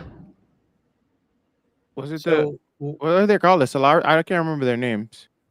I can't remember either of them. So Okay. there's no like middle ground. There's no like middle ground, like a neutral like selection. No, Jerm, you're a scoundrel. Okay. You're a I think that's super scoundrel. intriguing. It's the Crimson. It's the Crimson Dawn and the something else. But when in my gameplay experience, Vegas, very much Fallout New Vegas. Yeah, a little bit. Like I chose to go the Crimson Dawn route to help them out, and I had so much trouble trying to infiltrate their base to steal something that I eventually gave up, and I was like, this is so hard for me that I'm going to go to the other person's base and just try to steal it from there instead, because maybe it'll be an easier gameplay experience. And I'm so glad that happened to me and that I ran into that like point of friction in my playthrough, because I realized how much content I would have been like leaving on the table if I hadn't done that. It's incredible to me that there was this entire story mission that basically half of it I would never experience if I was successful in my first attempt. So I think this game is going to be really cool for like single player people that like to get a lot out of their like game, like these Assassin's Creed people that are completing and 100%ing maps. I think the Elden Ring people. Like, yeah, because maybe, but the replayability and being able to take a different route and actually experience other stuff is going to be really interesting for this game. There seems to be a lot of content there and a lot of stuff that people are going to be able to do. And because it's not a Mass Effect situation. To put a comparison out there, Baldur's Gate 3 just recently put out like their findings for the first year of the game, and they put out some like the really more common endings, the more rarer ones. So it feels like there was a huge spectrum of like everyone that played the game had a different experience, and I hope that that's what this game does, because I'm already intrigued. I want to try it. I really. Mhm. It goes on. Yeah, and also there's basically what happens also is when you screw these people over, you lose access to certain things as well. So there's that you have to figure that out as you go along as well. So It sounds really, really dope. it is a dope experience. So What do you think, I'm really Maury? looking forward to the full game. What do you think, Maury? Are you gonna try this out? He's Oh. definitely trying it out. Oh, guys, I'm a. Is this gonna be a platinum title? Platinum title? Oh, Germ, you better believe this is going to be a platinum title. My God, when this game comes out, I'm going to give my soul over to it. I'm going to skip class. I'm going to skip work. Don't do that. I'm sick. Don't skip the Don't do that. podcast. Bro, Don't this skip is the you podcast. do know we're streaming, right? You know Yeah. do know this goes on multiple platforms, right? Yeah. So you're about to say you're skipping class and all this. You never know who's watching. Hey, sorry guys. Cough, cough. I'm sick. What do you want me to do? No, I will be sick. Speaking of which, I will Maury, be I'm sick. excited for the relaunch of your stream. I'm eagerly waiting. When are you coming back, Maury? Dude, it's so soon. It's just so soon. But I got to get everything worked out with the school schedule. Tell me why I logged into my portal today. And I talked to this lady on the phone for an hour, got all my classes set up, all that. Boot up the portal today, none of it's there. Just didn't do her job. Just didn't feel like finishing it. So it's just complete chaos. So I want you to know, I'll have a consistent I know what schedule. you're going through. I also go to class, and I have classes from ungraded assignments from 4 months ago that professors still have not graded, and I still am waiting for my final grade on classes. And I can't graduate until I get those grades. It's very frustrating. The hell? And that's my thing. So the schedule will be up soon. It's just I gotta work this out. I gotta work out the work shit, and then I'm back. And then I get to join up, and I'll be playing Concord day and night. I really am. I mean, you're gonna be my best guy. advice I've got. Don't think, just stream. Don't beat yourself up over a schedule and trying to get there at the right time. You find yourself with 2 hours, you're like live. Really? Go do it. You're Dude, gonna be my guy for Concord footage or Concord, information. Yeah, we need you out there. We need you out there. Yeah. I got to be honest with you, Jake. With how those Steam numbers were looking, I don't think anyone needs to see me playing Concord. I mean, dude.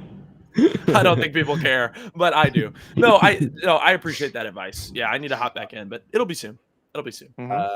Is that a wrap on Outlaws? I'm really interested in the game because I think the game is just the morality system alone has got me intrigued. That's the gameplay that I'm gonna just really dive into. Yo, Zoe just said, "Yo, gotta respect this man's dedication to Concord." I'm going down with this shit, motherfucker. I stood by this game for months. I'm going down with this fucking ship. I'll be playing that game the day it gets shut off, which will probably be 6 months from now. But I'll be there. I'll be there. Yeah. Cash, did you like a preview or anything for Star Wars? Did you like record content other than here? No, not yet. All right. Can I get one self promo? I do have a preview up on my YouTube channel. I edited. Go check it out, guys. Thing where I go in depth. Link it right now. Yeah, link it to the chat right now. AmazingStreamer.com. You're an adult. You guys can find it. No, link it right now. We have like 20 people watching us right now. We'll get this. All right. I'll link it. Carry on. I'll drop a link. Yeah. Right. Hey, all right. Pixie, So look at the comments. I'm getting picked apart. Let me see. I kind of was really hesitant about this game up until right this very moment because I'm always really worried with Star Wars content because if it has a lot of Jedis in it, I instantly don't like it. I mean, that's my least favorite. This is such a religious take, but that's my least. Like, what are you saying? Of saying, Star Wars, bro? I don't get it. I don't get you, Jerm. So you think everything else the Jedi's only the Jedi's make Star Wars? No, everything else universe building in the Star Wars universe, I like so much more. Grievous is like my perfect example. Is I find him to be the most intriguing character in all of Star Wars, but we don't get a lot of content on him. And watching the Clone Wars, like whenever they did episodes about like the actual soldiers themselves, those were some of my favorite episodes. Bro, the Clone Wars made me love the prequel series, bro. Yeah. The prequel trilogy. Yeah. I enjoy the universe of Star Wars more than I do the actual like Jedi type storylines.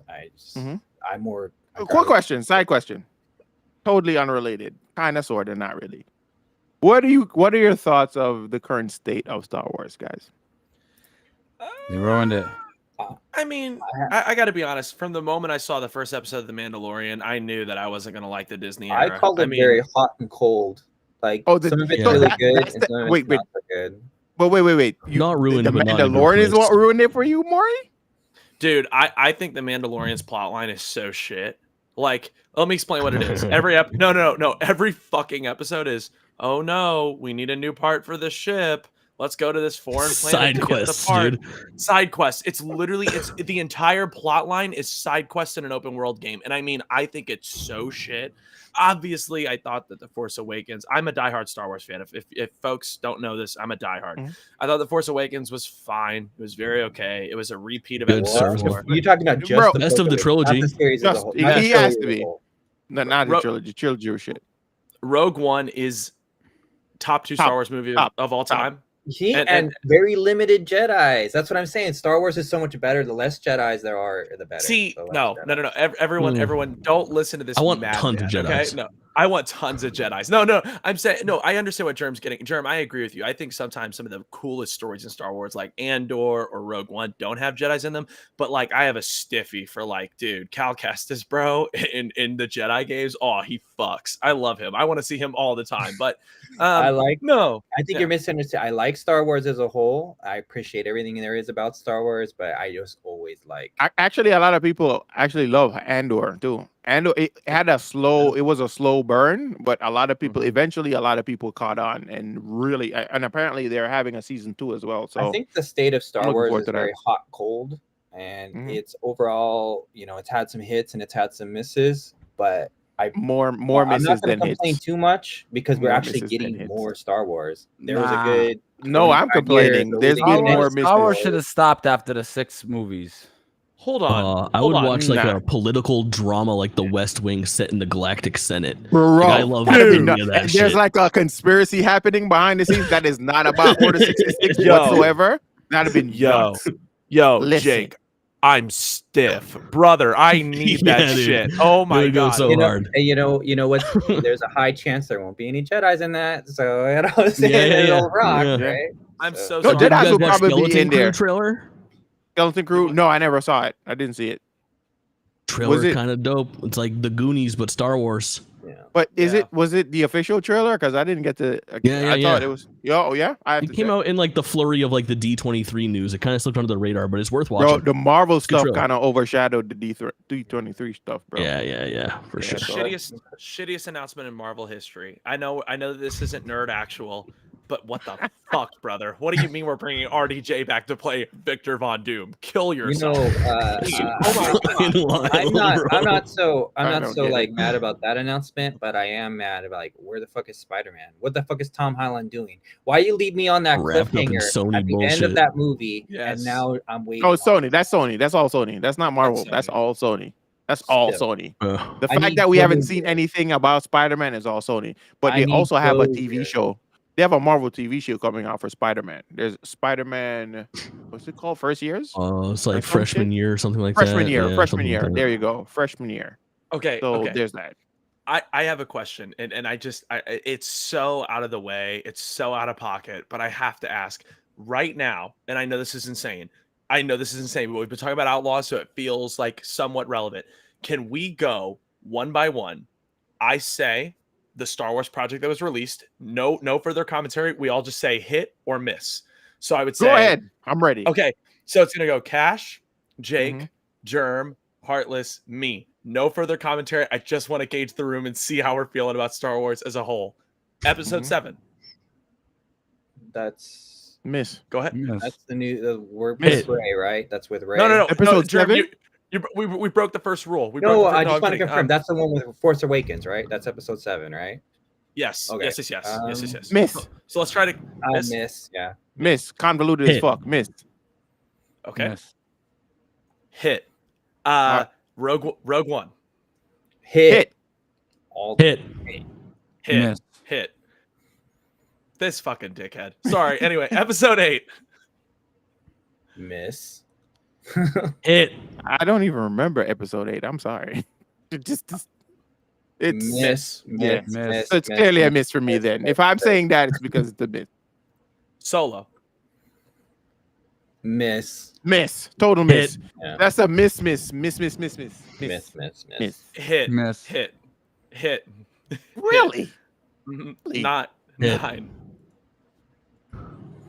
I'm just Miss. gonna leave it at that. No commentary. We're not explaining. We're not expanding. Wait. I'll take that back. 7 hit. 8 miss. 9 miss. There we go. Okay. Now we're gonna Hit do some miss. shows. Yes. Hit miss. We're gonna do. We'll limit it to 4 shows, but this is so entertaining. Again, I want to go in order: Cash, Jake, Mhm. Germ, Heartless, Andor. Hit. I haven't seen it. Hit all the way. Miss. Ah. All right, Ahsoka. Oh, Andor is actually awesome. Mhm. Which one? Ahsoka. Can I go halfway? Yeah. Halfway. Mid. Hit. Mid. We're gonna say mid. Hit. Rebel season. I'm gonna go undecided, but I'm only gonna expand on this with this one sentence because the story's not over. So I'm undecided. Yo, I'm sorry. Mr. Trio just took me out. He said Jake doesn't know a word other than hit when it comes to Star Wars. This motherfucker said it to every single thing. Okay. All right. Hold on. All right. We'll do one more. This is a Do segment something that a we're little going more to end the show. nostalgia. Do something older, like Clone Wars or something. You know. But we're doing like Disney era. We're doing Disney era. Disney Trying to era. do- He's Yeah. talking about The Disney era. Disney Star era Wars. should That was not not said exist at the in Star start. Wars. Yeah. Anakin okay. was the chosen one, and when he killed the Sith, that should have been the end of that. As soon as they brought the Sith back and all this nonsense, I don't know. Yeah. All right. Now that this nerd's done, Obi-Wan. Definitely a miss. That's a miss. Miss. A swing and a miss. That's a miss for me. You're telling okay. me a child is running from adults in the woods and they can't catch her? Please stop. Please stop. All Play right. it fast Get as ready, fuck, get ready. boy. Like I don't understand. He can't use his force. He's having You're Force telling me you having instead of choosing to walk around a gate that is clearly not attached to anything, you chose to shoot the gate to walk through it. well, Okay, he's okay, having like I'm gonna say force this. ED. Like I don't get it. Like what the fuck? He's I'm not gonna that say old this. yet. But whatever. Yes. I'm Go ahead. gonna say this. Mhm. Hit. No, you're fucking Hit. lying. No, You're it's a fucking- hit. No, Respect the it. only, It's the a hit. only Respect it. the only reason why you're saying that is because of Darth Vader. Fuck you. Yes. I know Then that's the exactly nostalgia- why Yeah, you're but saying that's a it. big carry The too. nostalgia's It is. got its hands. No, fingers he definitely on carried. Yeah, Darth it Vader should. definitely. That scene with him and Darth Vader, that's the only part I liked in that entire show. I'm about to go Hey, You grab my talk about lightsaber. you talk about when Obi-Wan Kenobi fought Darth Vader in the show Yeah, on Yeah, the that planet moment- afterwards. That moment yeah. is so And he told him, and he That said shit to was him, gas. he was what? It was fire. Yeah, It was a cool. That was Yes, a cool scene, yes, but the yes. show as a whole. Yeah. No. yeah. Okay, I he's thought- trying I to thought Heartless disguise had Leia ass. in That his was giant terrifying. trench No, coat. no, it and you says can that see gas. 4 legs as he's walking. Let's see this big crap. No, he legit told him like, listen, you thought you killed Anakin. No, I did. And I I'm like, did. oh shit.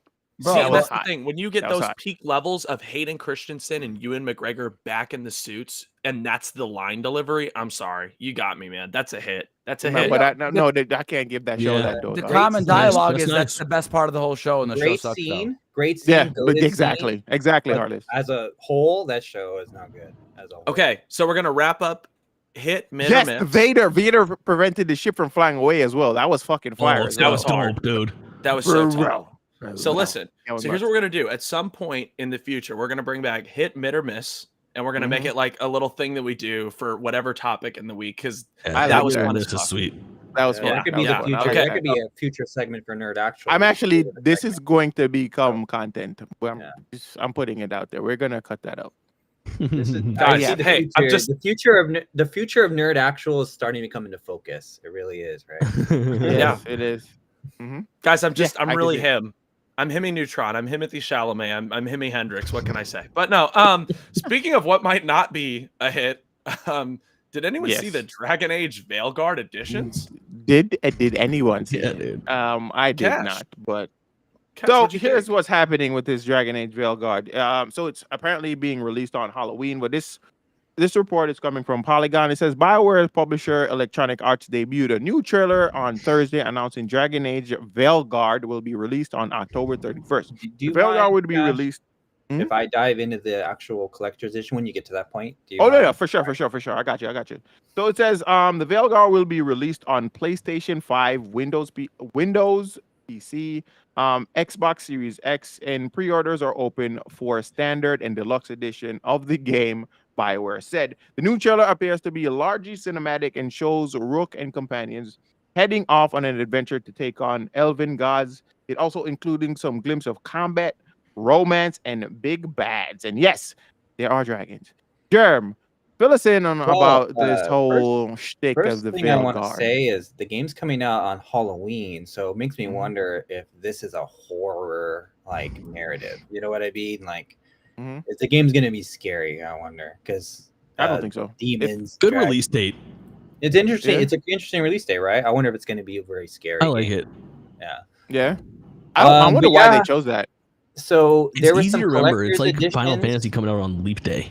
There were some collector's Mm. editions that were also announced and pre-orders for the game that are live as of right now. I'll break them all down here. So if you pre-order the game, you get the Blood Dragon cosmetic armor, which is only available for the Warrior, Mage, or Rogue. Which, if you don't play any of those classes, you're shit out of luck. So why pre-order the game in the first place? Mm. But next we have the Veilguard different. Just the standard edition is going to be $59.99 on PC and $69.99 on console. Does anyone else find that interesting that the PC version is cheaper than the console? It usually are PC RIP PC to version. Sometimes there's that $10 differential. Yeah, they usually are. Yeah. Most times I see it. And that just includes the game. Just the game by itself doesn't include anything else. We expected that. But there's also a deluxe edition, which is the same PC version is $10 less. It's going for $79.99. Console's $89.99. And it includes the game. It includes 3 Rook armor sets, 3 Rook weapons, a companion warrior set, and 7 weapons for your companions. And these are cosmetic only. It means there's armor you already get in the game. It's just cosmetic. So you're just paying an extra $20. Get to the good part, Jerm. Get to armor. the good part. Get to the good part, please. So next up, we have the physical bundles. There is one called the Rook's Coffer. It includes a Lyrium Dagger, a Thaddeus Hold on, map, let me show and a this. quiver, I'll show the stream. Rook's deck, a potion flask, and an enchanted die for $150. And But no game. It does not include the game. You get all this other shit, but you still have to spend another $70 for the actual game. That's actually just disrespectful. You just give me a digital version of the game at this point. Yeah, no digital version. I don't get that. Wow, Kingsley with the that's resub. outrageous. But that's not even the worst here. We have it the gets Dragon worse. Age Lyriaterium pack. Going, it includes a steelbook, the icon, a metal print for wall mounting, a notebook, and I'm sorry. a collector's rigid outer box. I don't know what that is. Wait, but Jerm, wait. So they're selling a steel book for a fucking game that you're not even getting a disc and for. this one does not have an actual physical disc included in this bundle. So they're So what giving you a is the steel book for? with What is the no steelbook for? game inside, not even a digital. What is the steel book for? Please tell me what the steel book is for. I need to know. What Guys. exactly? What is this is the most outrageous gaming pricing I have ever laid eyes on. Mori, it sounds like you got something to say. What's up? Listen, I have a lot of thoughts. Number one, they did this with Tiny Tina's Wonderlands. That collector's They did it edition for didn't. Spider-Man 2. No, it came with the game. It came with the game. Someone Yeah. told me that 16 I had a inches friend that in the bought the game, game, right? bought the collector's edition. He got Yeah. everything, but it didn't come with the disc. Oh, it doesn't. He got no, a code. It came with a code. But what I'm pointing out is that these editions don't even come with a code. Don't even So- come with a digital download. So What are you buying? So get ready. I've kind of got an idea. I'm not You buy positive. merch.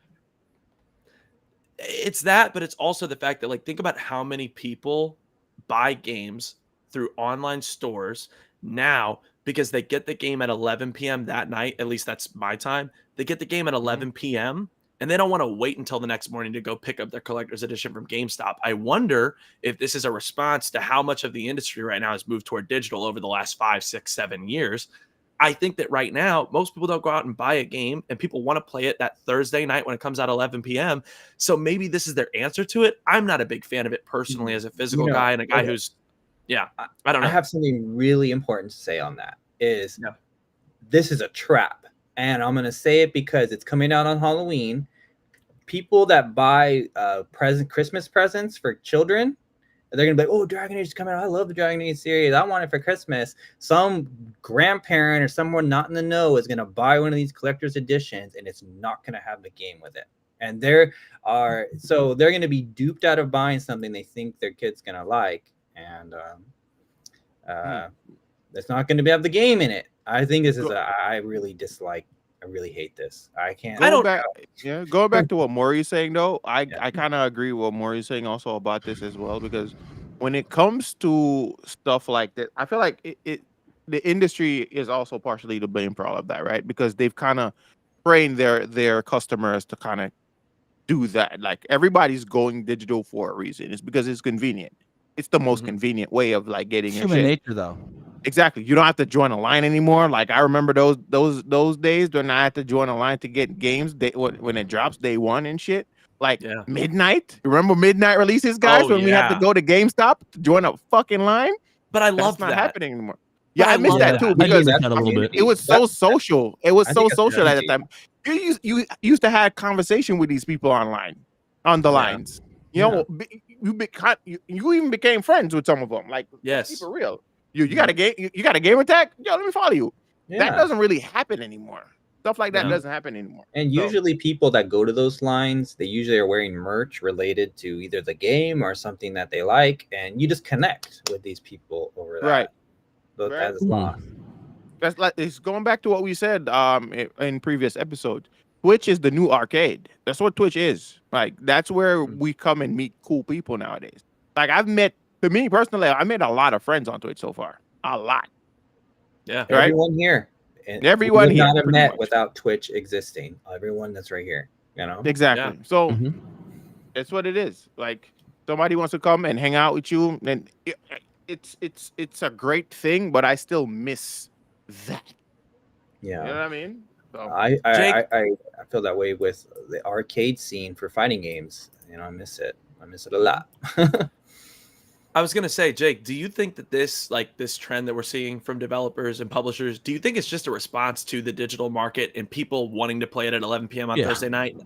Yeah, I think so. This was happening years and years and years ago too. There's been a lot of examples of games shipping without it. I think the thing that I would love to see though is a middle ground where I think it would be cool if there was a way to get a digital code for ahead of time for a physical release, where if I could pre-order through like the manufacturer, if I could go to EA directly and say I want the $250 version of Dragon Age with the digital code early, or $250, right? You had digital version and the physical, and the physical, and then you could even choose between them.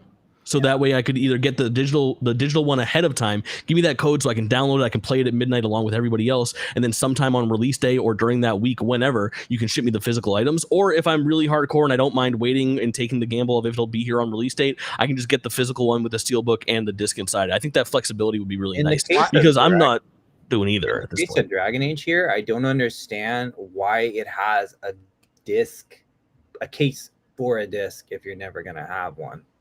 People want something to put on their shelf. Yeah, people want something to put on the shelf. Yeah. No, so my thing is, why can't they just ship you everything with a CD early, and the CD doesn't work until midnight, like that day, on the release day? Yeah, that would be interesting. I mean, that would be a reasonable way to do it too. I think the problem is that once you have, if the CD does have necessary data on it, then it would be a pretty easy pickings for somebody to grab, that core stuff and leak it out online, or grab this cutscene or whatever ahead of time. If you're giving people physical media, they'll find a way to distribute it illegally. I mean, that's a good point, huh? We've seen that with leaks throughout the industry consistently. Yeah, a lot. That makes always sense. Physical media is the issue. Yeah. I I don't see the value in these Dragon Age collections. That's where I'm really not seeing You're taking a risk buying it for sure. value. Yeah, and I think we're gonna see a lot more of these things too, because a lot of companies keep doing that. And I understand there's a lot of digital only consoles out there these days. I own one, but if I'm gonna buy a big set like this, I expect it to come with a physical edition, so that in case if I in the future change my mind and want a physical PS6, I have that option available to me. That's the only time. If it came with the games, a physical version of the game, I could see the value. That would instantly turn it around for me. Yeah, But I think I- it's I tough think to look the- at from like Dragon Age. Is anybody here a huge Dragon Age fan? Not I really, was a no. fan of the older Probably games. not. I have Origins. Dragon Age too. Yeah, Dragon Age But if Origins. this was like a and conversation Inquisition. about like Zelda or God of War, it might be a different conversation that we're having here. Like I might just be happy to have some dope ass statue or some shit. I For don't know. me, What the is that? genre of game of this is like this fantasy RPG. I'm a fan of. I'm a fan of the genre. Yeah. and I did enjoy. This is my Dragon dark horse. Age Origins a lot. Mhm. Yeah. This Veilguard is my like dark horse pick for like a game of the year nominee. Like I think that this game might end up being really good. I know it's had a weird like tumultuous kind of marketing schedule and development cycle, but for some reason it's really speaking to me. Like I don't like overly complicated. I don't even really like the first 3 Dragon Age games because they do too much for me. Like there's like so much tactical stuff involved with it as well. As soon as that camera pans out and I have to start making all kinds of crazy decisions, I'm like, I don't know. This one seems like, for lack of a better term, a little bit dumbed down and a little bit more like action RPG-ish. It gives off like Fable or like Kingdoms of Amalur vibes, and it just feels like it's the right scope for me this year. Like I'm excited to hack and slash on some weird little orcs and shit. Shout out to I that. agree. Kingdoms of I agree. Amalur. What a Yeah. diamond in the rough. What a Yeah. diamond in the rough. Yeah. I think it might be Yeah, cool. bro. Yeah, I Yeah. think so too. I really do think it I will will be. only be buying the base edition. Same. For the most part, Digitally. that's what I do. Yeah. Yeah, that's what I do Digitally. for most games. No, I still think, honestly, bro, I'm gonna be honest with you guys. I really think I will still push like physical media. I would probably get this game physical. Dude, Yeah. I buy all my It's games just- physically. When I'm it- that guy. When it Mm. comes to Every game. Switch, I only buy physical for It the depends on the game, though. Yeah. I'm gonna be real. It depends on the game. If it's a game where I feel like I really love, I will buy it physical.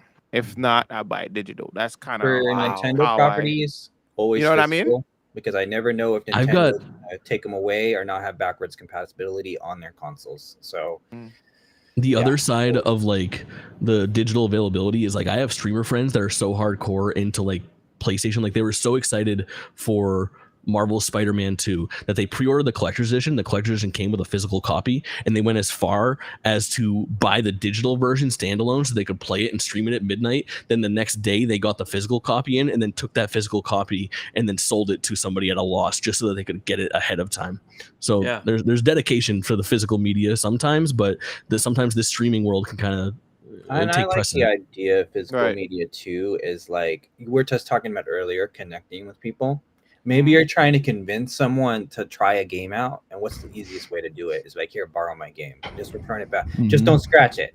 You know, those days are gone. Even that is gone. Like lending out games. I remember I used to do that. Was big back in the day for me, bro. Mhm. We used to lend each other games. Like my friend would Yeah. have a game that I want to play, There are and vice several- versa. There were that was several it. games I only ever played because someone lent me a copy of it. Oh You yeah, know, there's lots of games like that back in the PlayStation 2 days, and 100%. Yeah. Yeah, But- those days are gone, bro. So it's like Mhm. I like I said, a lot of these things are shifting the more technology evolves. So I don't know, bro. That's I really think what it it's is. just a misstep by these. What is it? EA. EA makes these games. This is a misstep in terms of bundling something together and thinking that it has value. This kind of game, I don't know what the fan base is for this game. Like Jake was saying earlier, so maybe there's an audience for this, but based on it's these not- collections, they're not me. clearly going for the Dungeons and Dragons crowd and Magic the Yeah, Gathering it's a crowd. small but clearly what they're rabid fan going base, for I here. think. That's Yeah. clearly who they're trying to market this to. It has a notebook. It's got all these like props here, you know, these like potion drinking bottle thing. That's clearly D&D. They're going for D&D market here for sure. Mhm. Yeah. But Yeah. yeah. But yeah. So Yeah, I'm just like I said, I'm gonna get this game. It's gonna be the base version. That's pretty much it. Anybody else? Base I'll Final get it. thoughts. edition. Yeah, You on get sale. it? Yeah, I'm getting it. I'll get Collector's it. edition, Maury, because I Day know one- day one stream. you're a bitch for that. Love See, that shit, don't you? Yeah, but wow, that was crazy. I feel like I just blushed a little bit. You love that shit, don't you? I was like, God, don't talk to me like that, Cash. No. I mean, I am a slut for a collector's edition, but I don't know that this is a game that I'm gonna love enough to get a collector's edition. So I won't be spending that much money on it. I'm just gonna get the base game. Yeah, the Yeah. fantasy RPG genre seems very specific. You either love them or hate them. There's no kind of in between. Yeah. you know? Looks like a nondescript dragon in night. I can find it somewhere else. Exactly. Yeah. But yeah, let's move on to our rapid fire section. Jeremy, what is some news you got for us? All right, rapid fire. Let's go. All right. Sorry. What was our question of the week, guys? I forgot it. I'm old. GTA 6 price. GTA 6 Yes, prices. there we go. You So, guys are better than I am.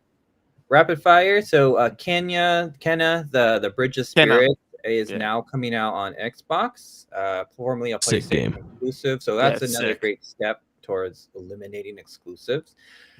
Evercade, a peripheral cartridge maker of games, has announced a Legacy of Kain collection. I don't know what Evercade is. I'm never familiar with that platform, but it's cool because I know there's some Legacy Kain fans here on this panel. Oh, yes. It's great to see that game is getting some attention. And Activision made a statement saying that they're going to be removing Warzone as a default download for their annual releases. So Good. now to reduce the size of their files when you have to download them. So this probably means you're gonna have to spend money to download Warzone. That's probably Warzone's free, but they're not gonna be as a part of like if you don't want Warzone, you don't have to get it with the game. I think that's Yeah. a cool move. That's And then very good. Sonic Generations is being delisted on September 9th. But not all is lost. So Sega did say that they plan on coming out with a collection at a later date that'll include other Sonic titles. So the game's not Weird lost one. forever. And Capcom warns Street Fighter 6 cheaters on its Twitter page. They made a statement that they are now monitoring cheating online and they're going to start taking aggressive action against them. So good news for Street Fighter players. On that note, as I have been perfect parried way too many times, so I think there's some illegal macros. Oh no, I 100% agree. Like I told you the other day, I fought this guy, and this man perfect parried every single fucking attack. And I was doing Gladius against this. I think it was a Luke. No, it was a Ken, a modern Ken, and he was perfect parrying every single time I put the Gladius out there, and I wasn't even charging it. So there was absolutely no way he was able to get out a 2-frame link every single time. He did it like 7 times throughout the set that I did with him. There's no way. That dude was a what's his name? The new character that came in, Ed, and that dude perfect parried every single move, and I'm like, yeah. So this doesn't make there's sense. Some macros. Something's that wrong are here. in the game that are the cheaters are exploiting. And I think it's only PC, right? It's only PC players. I don't know. You'd be surprised. Yeah. I want to see. Damn. And I'd love then to see what they do if it's console. We have some somber news coming out of the world of Pokemon. The voice of Misty and Jessie, Rachel Lillis, has passed away at the age of 44 from cancer. So there's a photo of her. She was a fairly recent photo too. She was a fairly attractive young lady and only the age of 44. Like, it's a shame. What blew my mind? 46. Yeah, what blew my mind was the fact that she was both Misty and Jessie, and those characters are 2 different voices, very distinct voices. Different. Yeah, she Very died distinct of voices. breast cancer apparently at the age of 46. That's very tragic. Man, very has she very done any sad. other voice work? I'm sure she has. Yeah. Voice actors Probably typically a done a whole lot list of of things. You stuff. just don't know it. A GoFundMe has been made, and it's raised over $100,000 in help for her family and breast cancer research. It's sad that the fact that they have to have a GoFundMe, which means that was she not being properly compensated as like an actor? They never are. It's not like she's Ryan Reynolds in Deadpool. Yeah. It's Yeah, crazy, man. 46 Yeah. is really young to, be passing away of something like that, It's very tragic, very sad news. Sorry to, and then so that's it for the rapid fire. Rumors though have made a return. So Square Enix has made an announcement increasing their aggressive multi-platform push. They're bringing Final Fantasy 16 to Xbox. Rumors are reporting. And the Marvel Fighting Collection release date was leaked online of November 22nd, but since has been removed.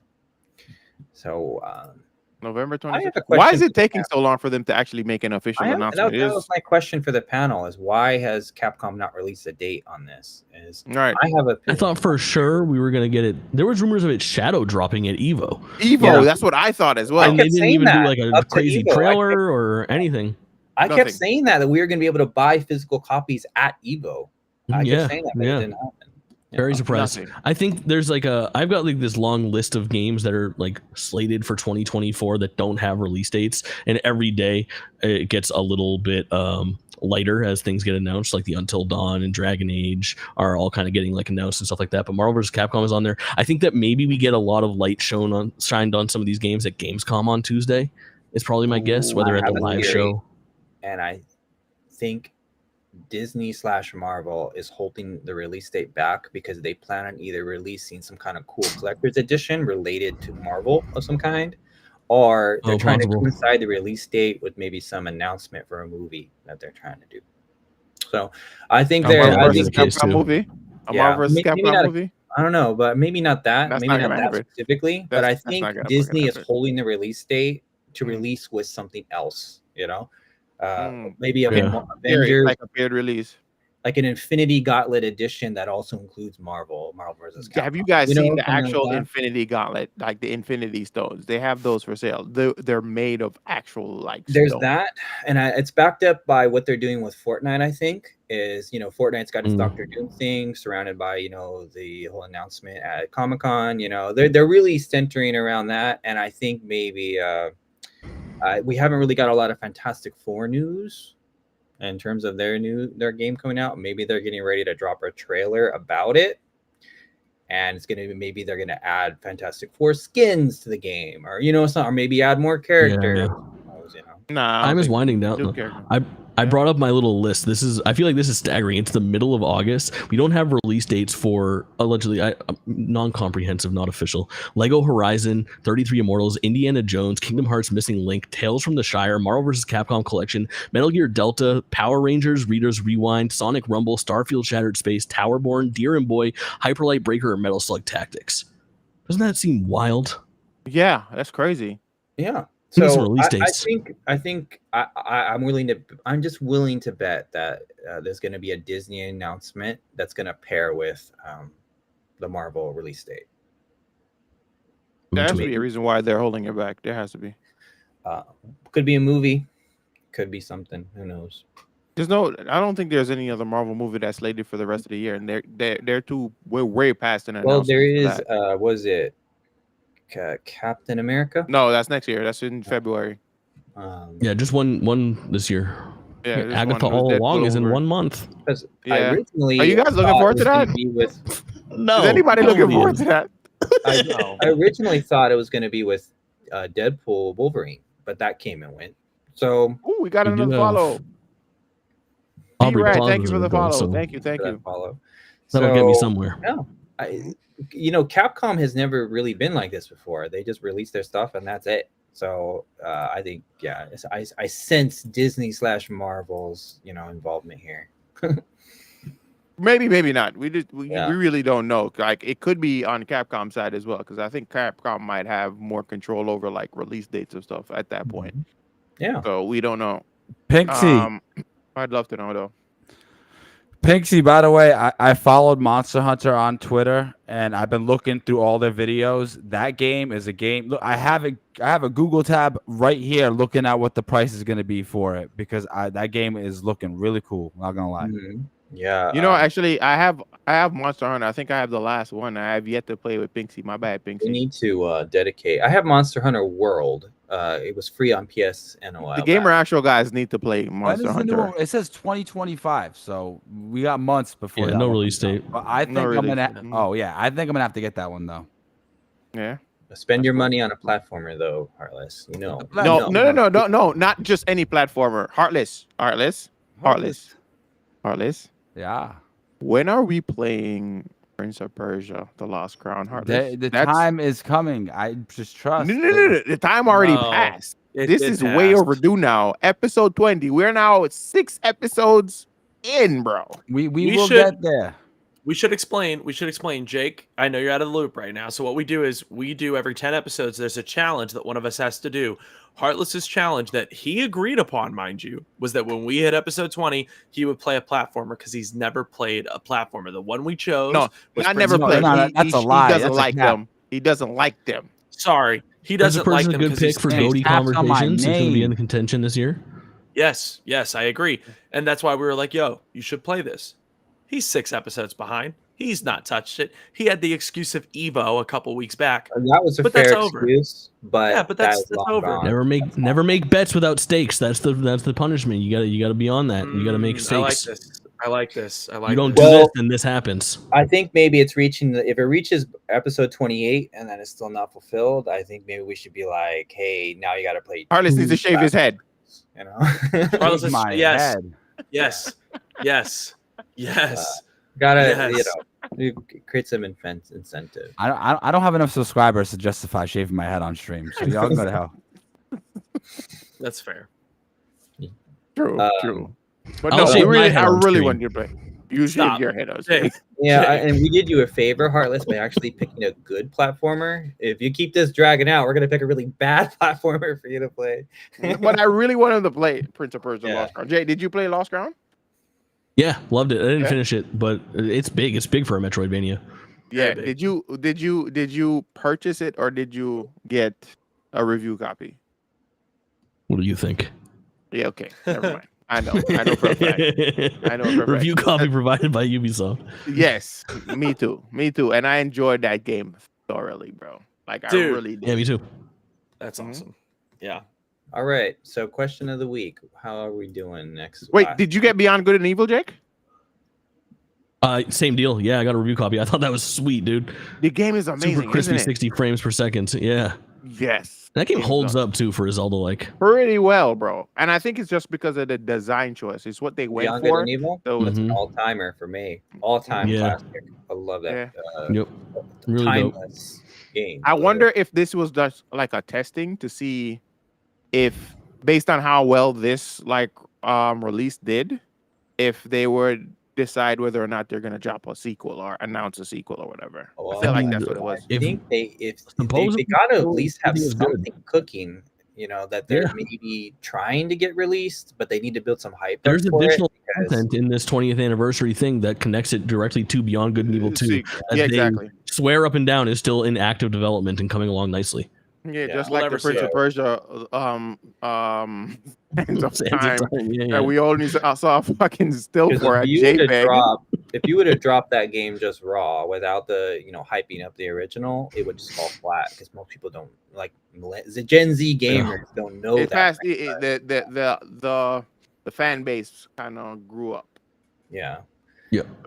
But I think they're going about it in the right way. As a person who loved the game and when it first dropped and appreciated it for what it was at the time, and I understand why it flopped and stuff, but it was timeless. It really is really a timeless title. And you guys know I love shit like that. I love old games. Oh, Mhm. we know, Jerem. Yeah. Last too. week you were recommending a kitten game for us to play, Jerem. Like Hey, we know.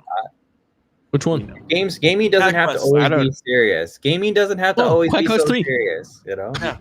We Black didn't Myth even know Wukong. it was a sequel. We didn't know there was a 1 and 2. We didn't know that. So yeah. Do you agree with me, Jake? The gaming doesn't always have to be so serious, right? It can be light. oh my god. Yeah, gaming should bring fun back into gaming. Make gaming fun. Take again. it from the guy who's halfway through a full playthrough of Ice Age to the Meltdown. Yeah, It doesn't have to be so serious. I love this guy. He gets it. Yeah. Oh, the rat game as well. Pinksy just said it again. The rat can still. Somebody ban him, please. Give him a 5-second ban. Stop. That rat can still get it. Time out. Somebody time out Pinksy. Let's get him out. Somebody time him up, please. 5 seconds. At least 15 seconds. 15 seconds. All right. Okay. So question of the week. How we doing for last week? Oh yes, let's go back to that. Did I win? I win the previous week, didn't I? Yeah, eat a dick. I did. All right, listen, did. no one wants to hear that. Hey, Cash, no one wants to hear that shit. All right, I had a better team than you by far. No. It's debatable. All right, so the question of the week for last week was, what game should not be left out of esports Olympics? And I mean, it's by a landslide, Street Fighter 6. Street Fighter 6. We know what kind of fans we got here. Yo, by a landslide, bro. Street Fighter 6 was it. Street Fighter 6? League The game that League should game not be left out. should not be left out. Rocket League. And then Rocket League was a very distant second Well, at 20%. we know our audience here. Yeah. So this week, what's our question again? Price What point GTA. Price point for is- GTA 6. So probably $100. Well, let's go like really outrageously high price. What would you pay? What would you No. pay? 'Cause No. That's the question. Well, what do you because think? Because then everyone's just gonna put 70. Say, what Yeah. do you think the price will be What do of you GTA think? 6? What do Okay. you think What will be would- the release Yeah, you're price? right. Release day price for GTA 6. And we'll throw $80. 70 in there. We'll throw 70 in there as a baseline. And then we Yeah. do 10, 70, 80, 90, 100. Yeah, so 70, 80, Mhm. 100, and then like 100. 100 plus. Let's just do- go like an Let's just- outrageously high price. Let's just So do 70. so let's 70, 80, 90, 100, and then 100 plus. We'll just do a 100 plus category because come on. Like, yeah. Smart money's on 100 plus. Damn, that's crazy. If you That's have room for crazy. another one, just say Listen, I would not be surprised if they did that though. Like I'm Send me telling you $80 guys, game. 80 or 90. If they go No. 80 or not Heartless, I'm telling you, bro, because they know people are gonna spend the money. But I'm Look, I won't be based on playing based Grand Theft based Auto. on the projection of I like think- how games have increased over time since I've been a gamer. It's always been a $10 increment. Yeah, So I can see $10. 80. I can see 80. My 'Cause now guess it's is 70. like they're gonna have a $70 package that's like GTA Lite, and then they'll have like a $120 version that's like Grand Theft Auto 6, the complete package. Then they'll have like a $170 version that's like the Grand Theft Auto 6 Deluxe Edition. Shit better come with a With a fucking bunch of shark AK-47. with a bunch of shark packs. Gonna come and with then them. what's another You said 100 plus. Yeah, 100 and then 100 plus, right? if you got room for it, Yeah. Cash, you should put I emulate my games or something dumb like that. I don't pay for it. you know. That's actually pretty good though. What should I put? I want to. CD I keys. emulate. CD keys. There's always got to CD be a keys. funny. There's always got to be a funny one. You know? Yeah, CD keys. Yeah. CD keys, and with a bunch of exclamation right there. That's it. That's Alright. it. But I really, really think, guys, it's over there. Chat, please go over there and vote. This helps with the engagement with the channel as well. And we've been doing pretty good so far. I really think Like- we've been doing pretty good. So I really believe in my Marvel Capcom team, though. I think that's a solid team. If I would take that yeah, team. yeah. really would. My team think that's still perfectly watch y'all balanced. team though. Wouldn't it be great? Wolverine, Black Panther, Leon S. Kennedy. Come on, bro. That's a Nah, S bro. level team My right now. list was That's an flawless. S tier My list, team. no, my list was flawless. As a No. person What? who doesn't play fighting games, Maury, like, come on, man. Like, you're just saying, you're just speaking from a fanboy right here. I Mine mean, was a tournament ready I had game. Nightcrawler and Blade. I clear. I clear every room. Come on. Nah, bro. Yeah, Nah. it is what it is. But yeah, Just a final shout out to 2XKO. The beta or the alpha has probably about 8 to 10 hours left in it. So don't waste any time, folks. Get on the game while you still can. all right. So before we do anything else, Heartless, before we dip out, mind doing us the honors? Yes, sir. Yes, sir. Listen, first of all, shout out to everybody in the crowd. Appreciate y'all. Shout out to Jake for being here. For sure. For sure. Thank Oh, you. yeah. So Amazing much. streamer. Amazing insight. Amazing. Appreciate you insight. guys having me. This was very dope. Oh, I was saying amazing insight, but Cash is letting us know. An amazing streamer. Check him out at amazingstreamer.com. It's actually Bro. really Easy. creative, really cool. I love it. I really Yeah, love the embedded appreciate it. Twitch player there. So when he's live, you can see it on his website. That's crazy. Listen, all right. Yeah, thanks everybody that's here. Let's get on with these affiliate links. The first one is for Origin PC, and as you guys know, the story goes, are you trying to build the ultimate gaming PC? Then look no further than Origin PC. They are an award-winning PC building company, whether you're a gamer or a professional gamer. Origin PC has you covered. Check them out by clicking the link in the show notes or the description of this podcast. Also, this is an affiliate link, so any qualifying purchase will result in us getting a commission at no extra cost to you guys. The next one we got here on the list is GameFly. If you guys are looking for the ultimate gaming experience without breaking the bank, with GameFly, you can rent discs hassle-free, dive into unlimited gaming, and snag great deals on used games and movies. Use GameFly to check out games you're not so sure about, and once you've decided, you can buy it outright at a discounted price or send it back with no problem. You want to pause your subscription? You can also do that at any time because GameFly makes it easy to check out games on your terms. Just click the link in the show notes to get started. And the last one we have here is Fanatical. Fanatical is the one-stop shop for over 1 million passionate gamers like you. Whether you're craving the latest AAA title, hunting for indie gems, or searching for incredible deals in your favorite games, Fanatical has you covered. With a massive selection and unbeatable prices, you are sure to get your gaming fix. Just click on the link in the show notes of this podcast. Thank you, guys. That's what's up. That's what's up. Now, by the way, guys, we didn't post that link in the chat. My bad. We need to do that. I'm dropping a ball here. Yeah, Usually shout out just- to Jake, man. Like, you're one of the best guests we've ever had on this show. Like, straight up. I appreciate that. Yeah, and really who All love my said it. guests have been really good. Yeah, Mhm. yeah, but Jake is special, folks. I told you so. I told you we got to get this guy on the show, and look at him. Look at him. I mean, he carried me Oh, all yeah. night. Jack, I just said Jack. Jake, you're phenomenal, dude. You're awesome. Seriously, thank you. Yeah, I bro, for appreciate it. sure. Appreciate you guys having me. Listen, I've been on a couple of podcasts. This was really fun. I feel like we all went back and forth really well. I appreciate you guys letting me. Sometimes I try to poke the bear a little bit and play devil's advocate even when I don't have to. But it's nice that everyone can take it too. So Yeah, good conversations all night. I appreciate it. Listen. I'm gonna put this out there right now, guys. The Gamer Actual Podcast is Switzerland, and then if anybody knows what that means. Every viewpoint is welcome here. Every single viewpoint. As long as it's not illegal. All right, we're fine. So we We're can't fine. do crack on the show? No. No, Not I don't even think close. so. Guys, I just put that link in the chat one more time. Go check out Jake. Phenomenal fucking creator here on Kind, too Twitch. kind. And the pinned comment is actually the YouTube channel for Gamer Actual, guys. Pop over there, hit a follow, do whatever y'all gotta do. Just support your boys. Yeah, I mean, we're growing, guys. I promise you we're growing. We're seeing a growth every week. Every week we're getting better. We're seeing a lot of new faces in the chat as well whenever we have this podcast. And, I'm enjoying it. I'm really enjoying it. It's always fun to talk to you guys and even having our special guests come on as well. Or love dare it I when we say have guests. amazing I guests. love it. Absolutely. Yes. And Jake, know, you're like- welcome. You're welcome whenever. Just You know, let me like- Hell yeah. I mean, I don't want to wait until then, but have me back for the GTA 6 episode so I can tell you guys I told you so. Oh yeah. Oh yeah. What do you say, Jake? What do you say? What number? Oh, because of the More than 100. More than 100 for like the complete package. Wow. Well, I'm thinking the 129. question was base. Like, what do you think the base edition will be? Just like And there'll be a $70 version for sure, but Yeah. it's going to be a neutered version. It's not going to be the complete package. For what we consider to be a full video game, it'll be like 110 to 130.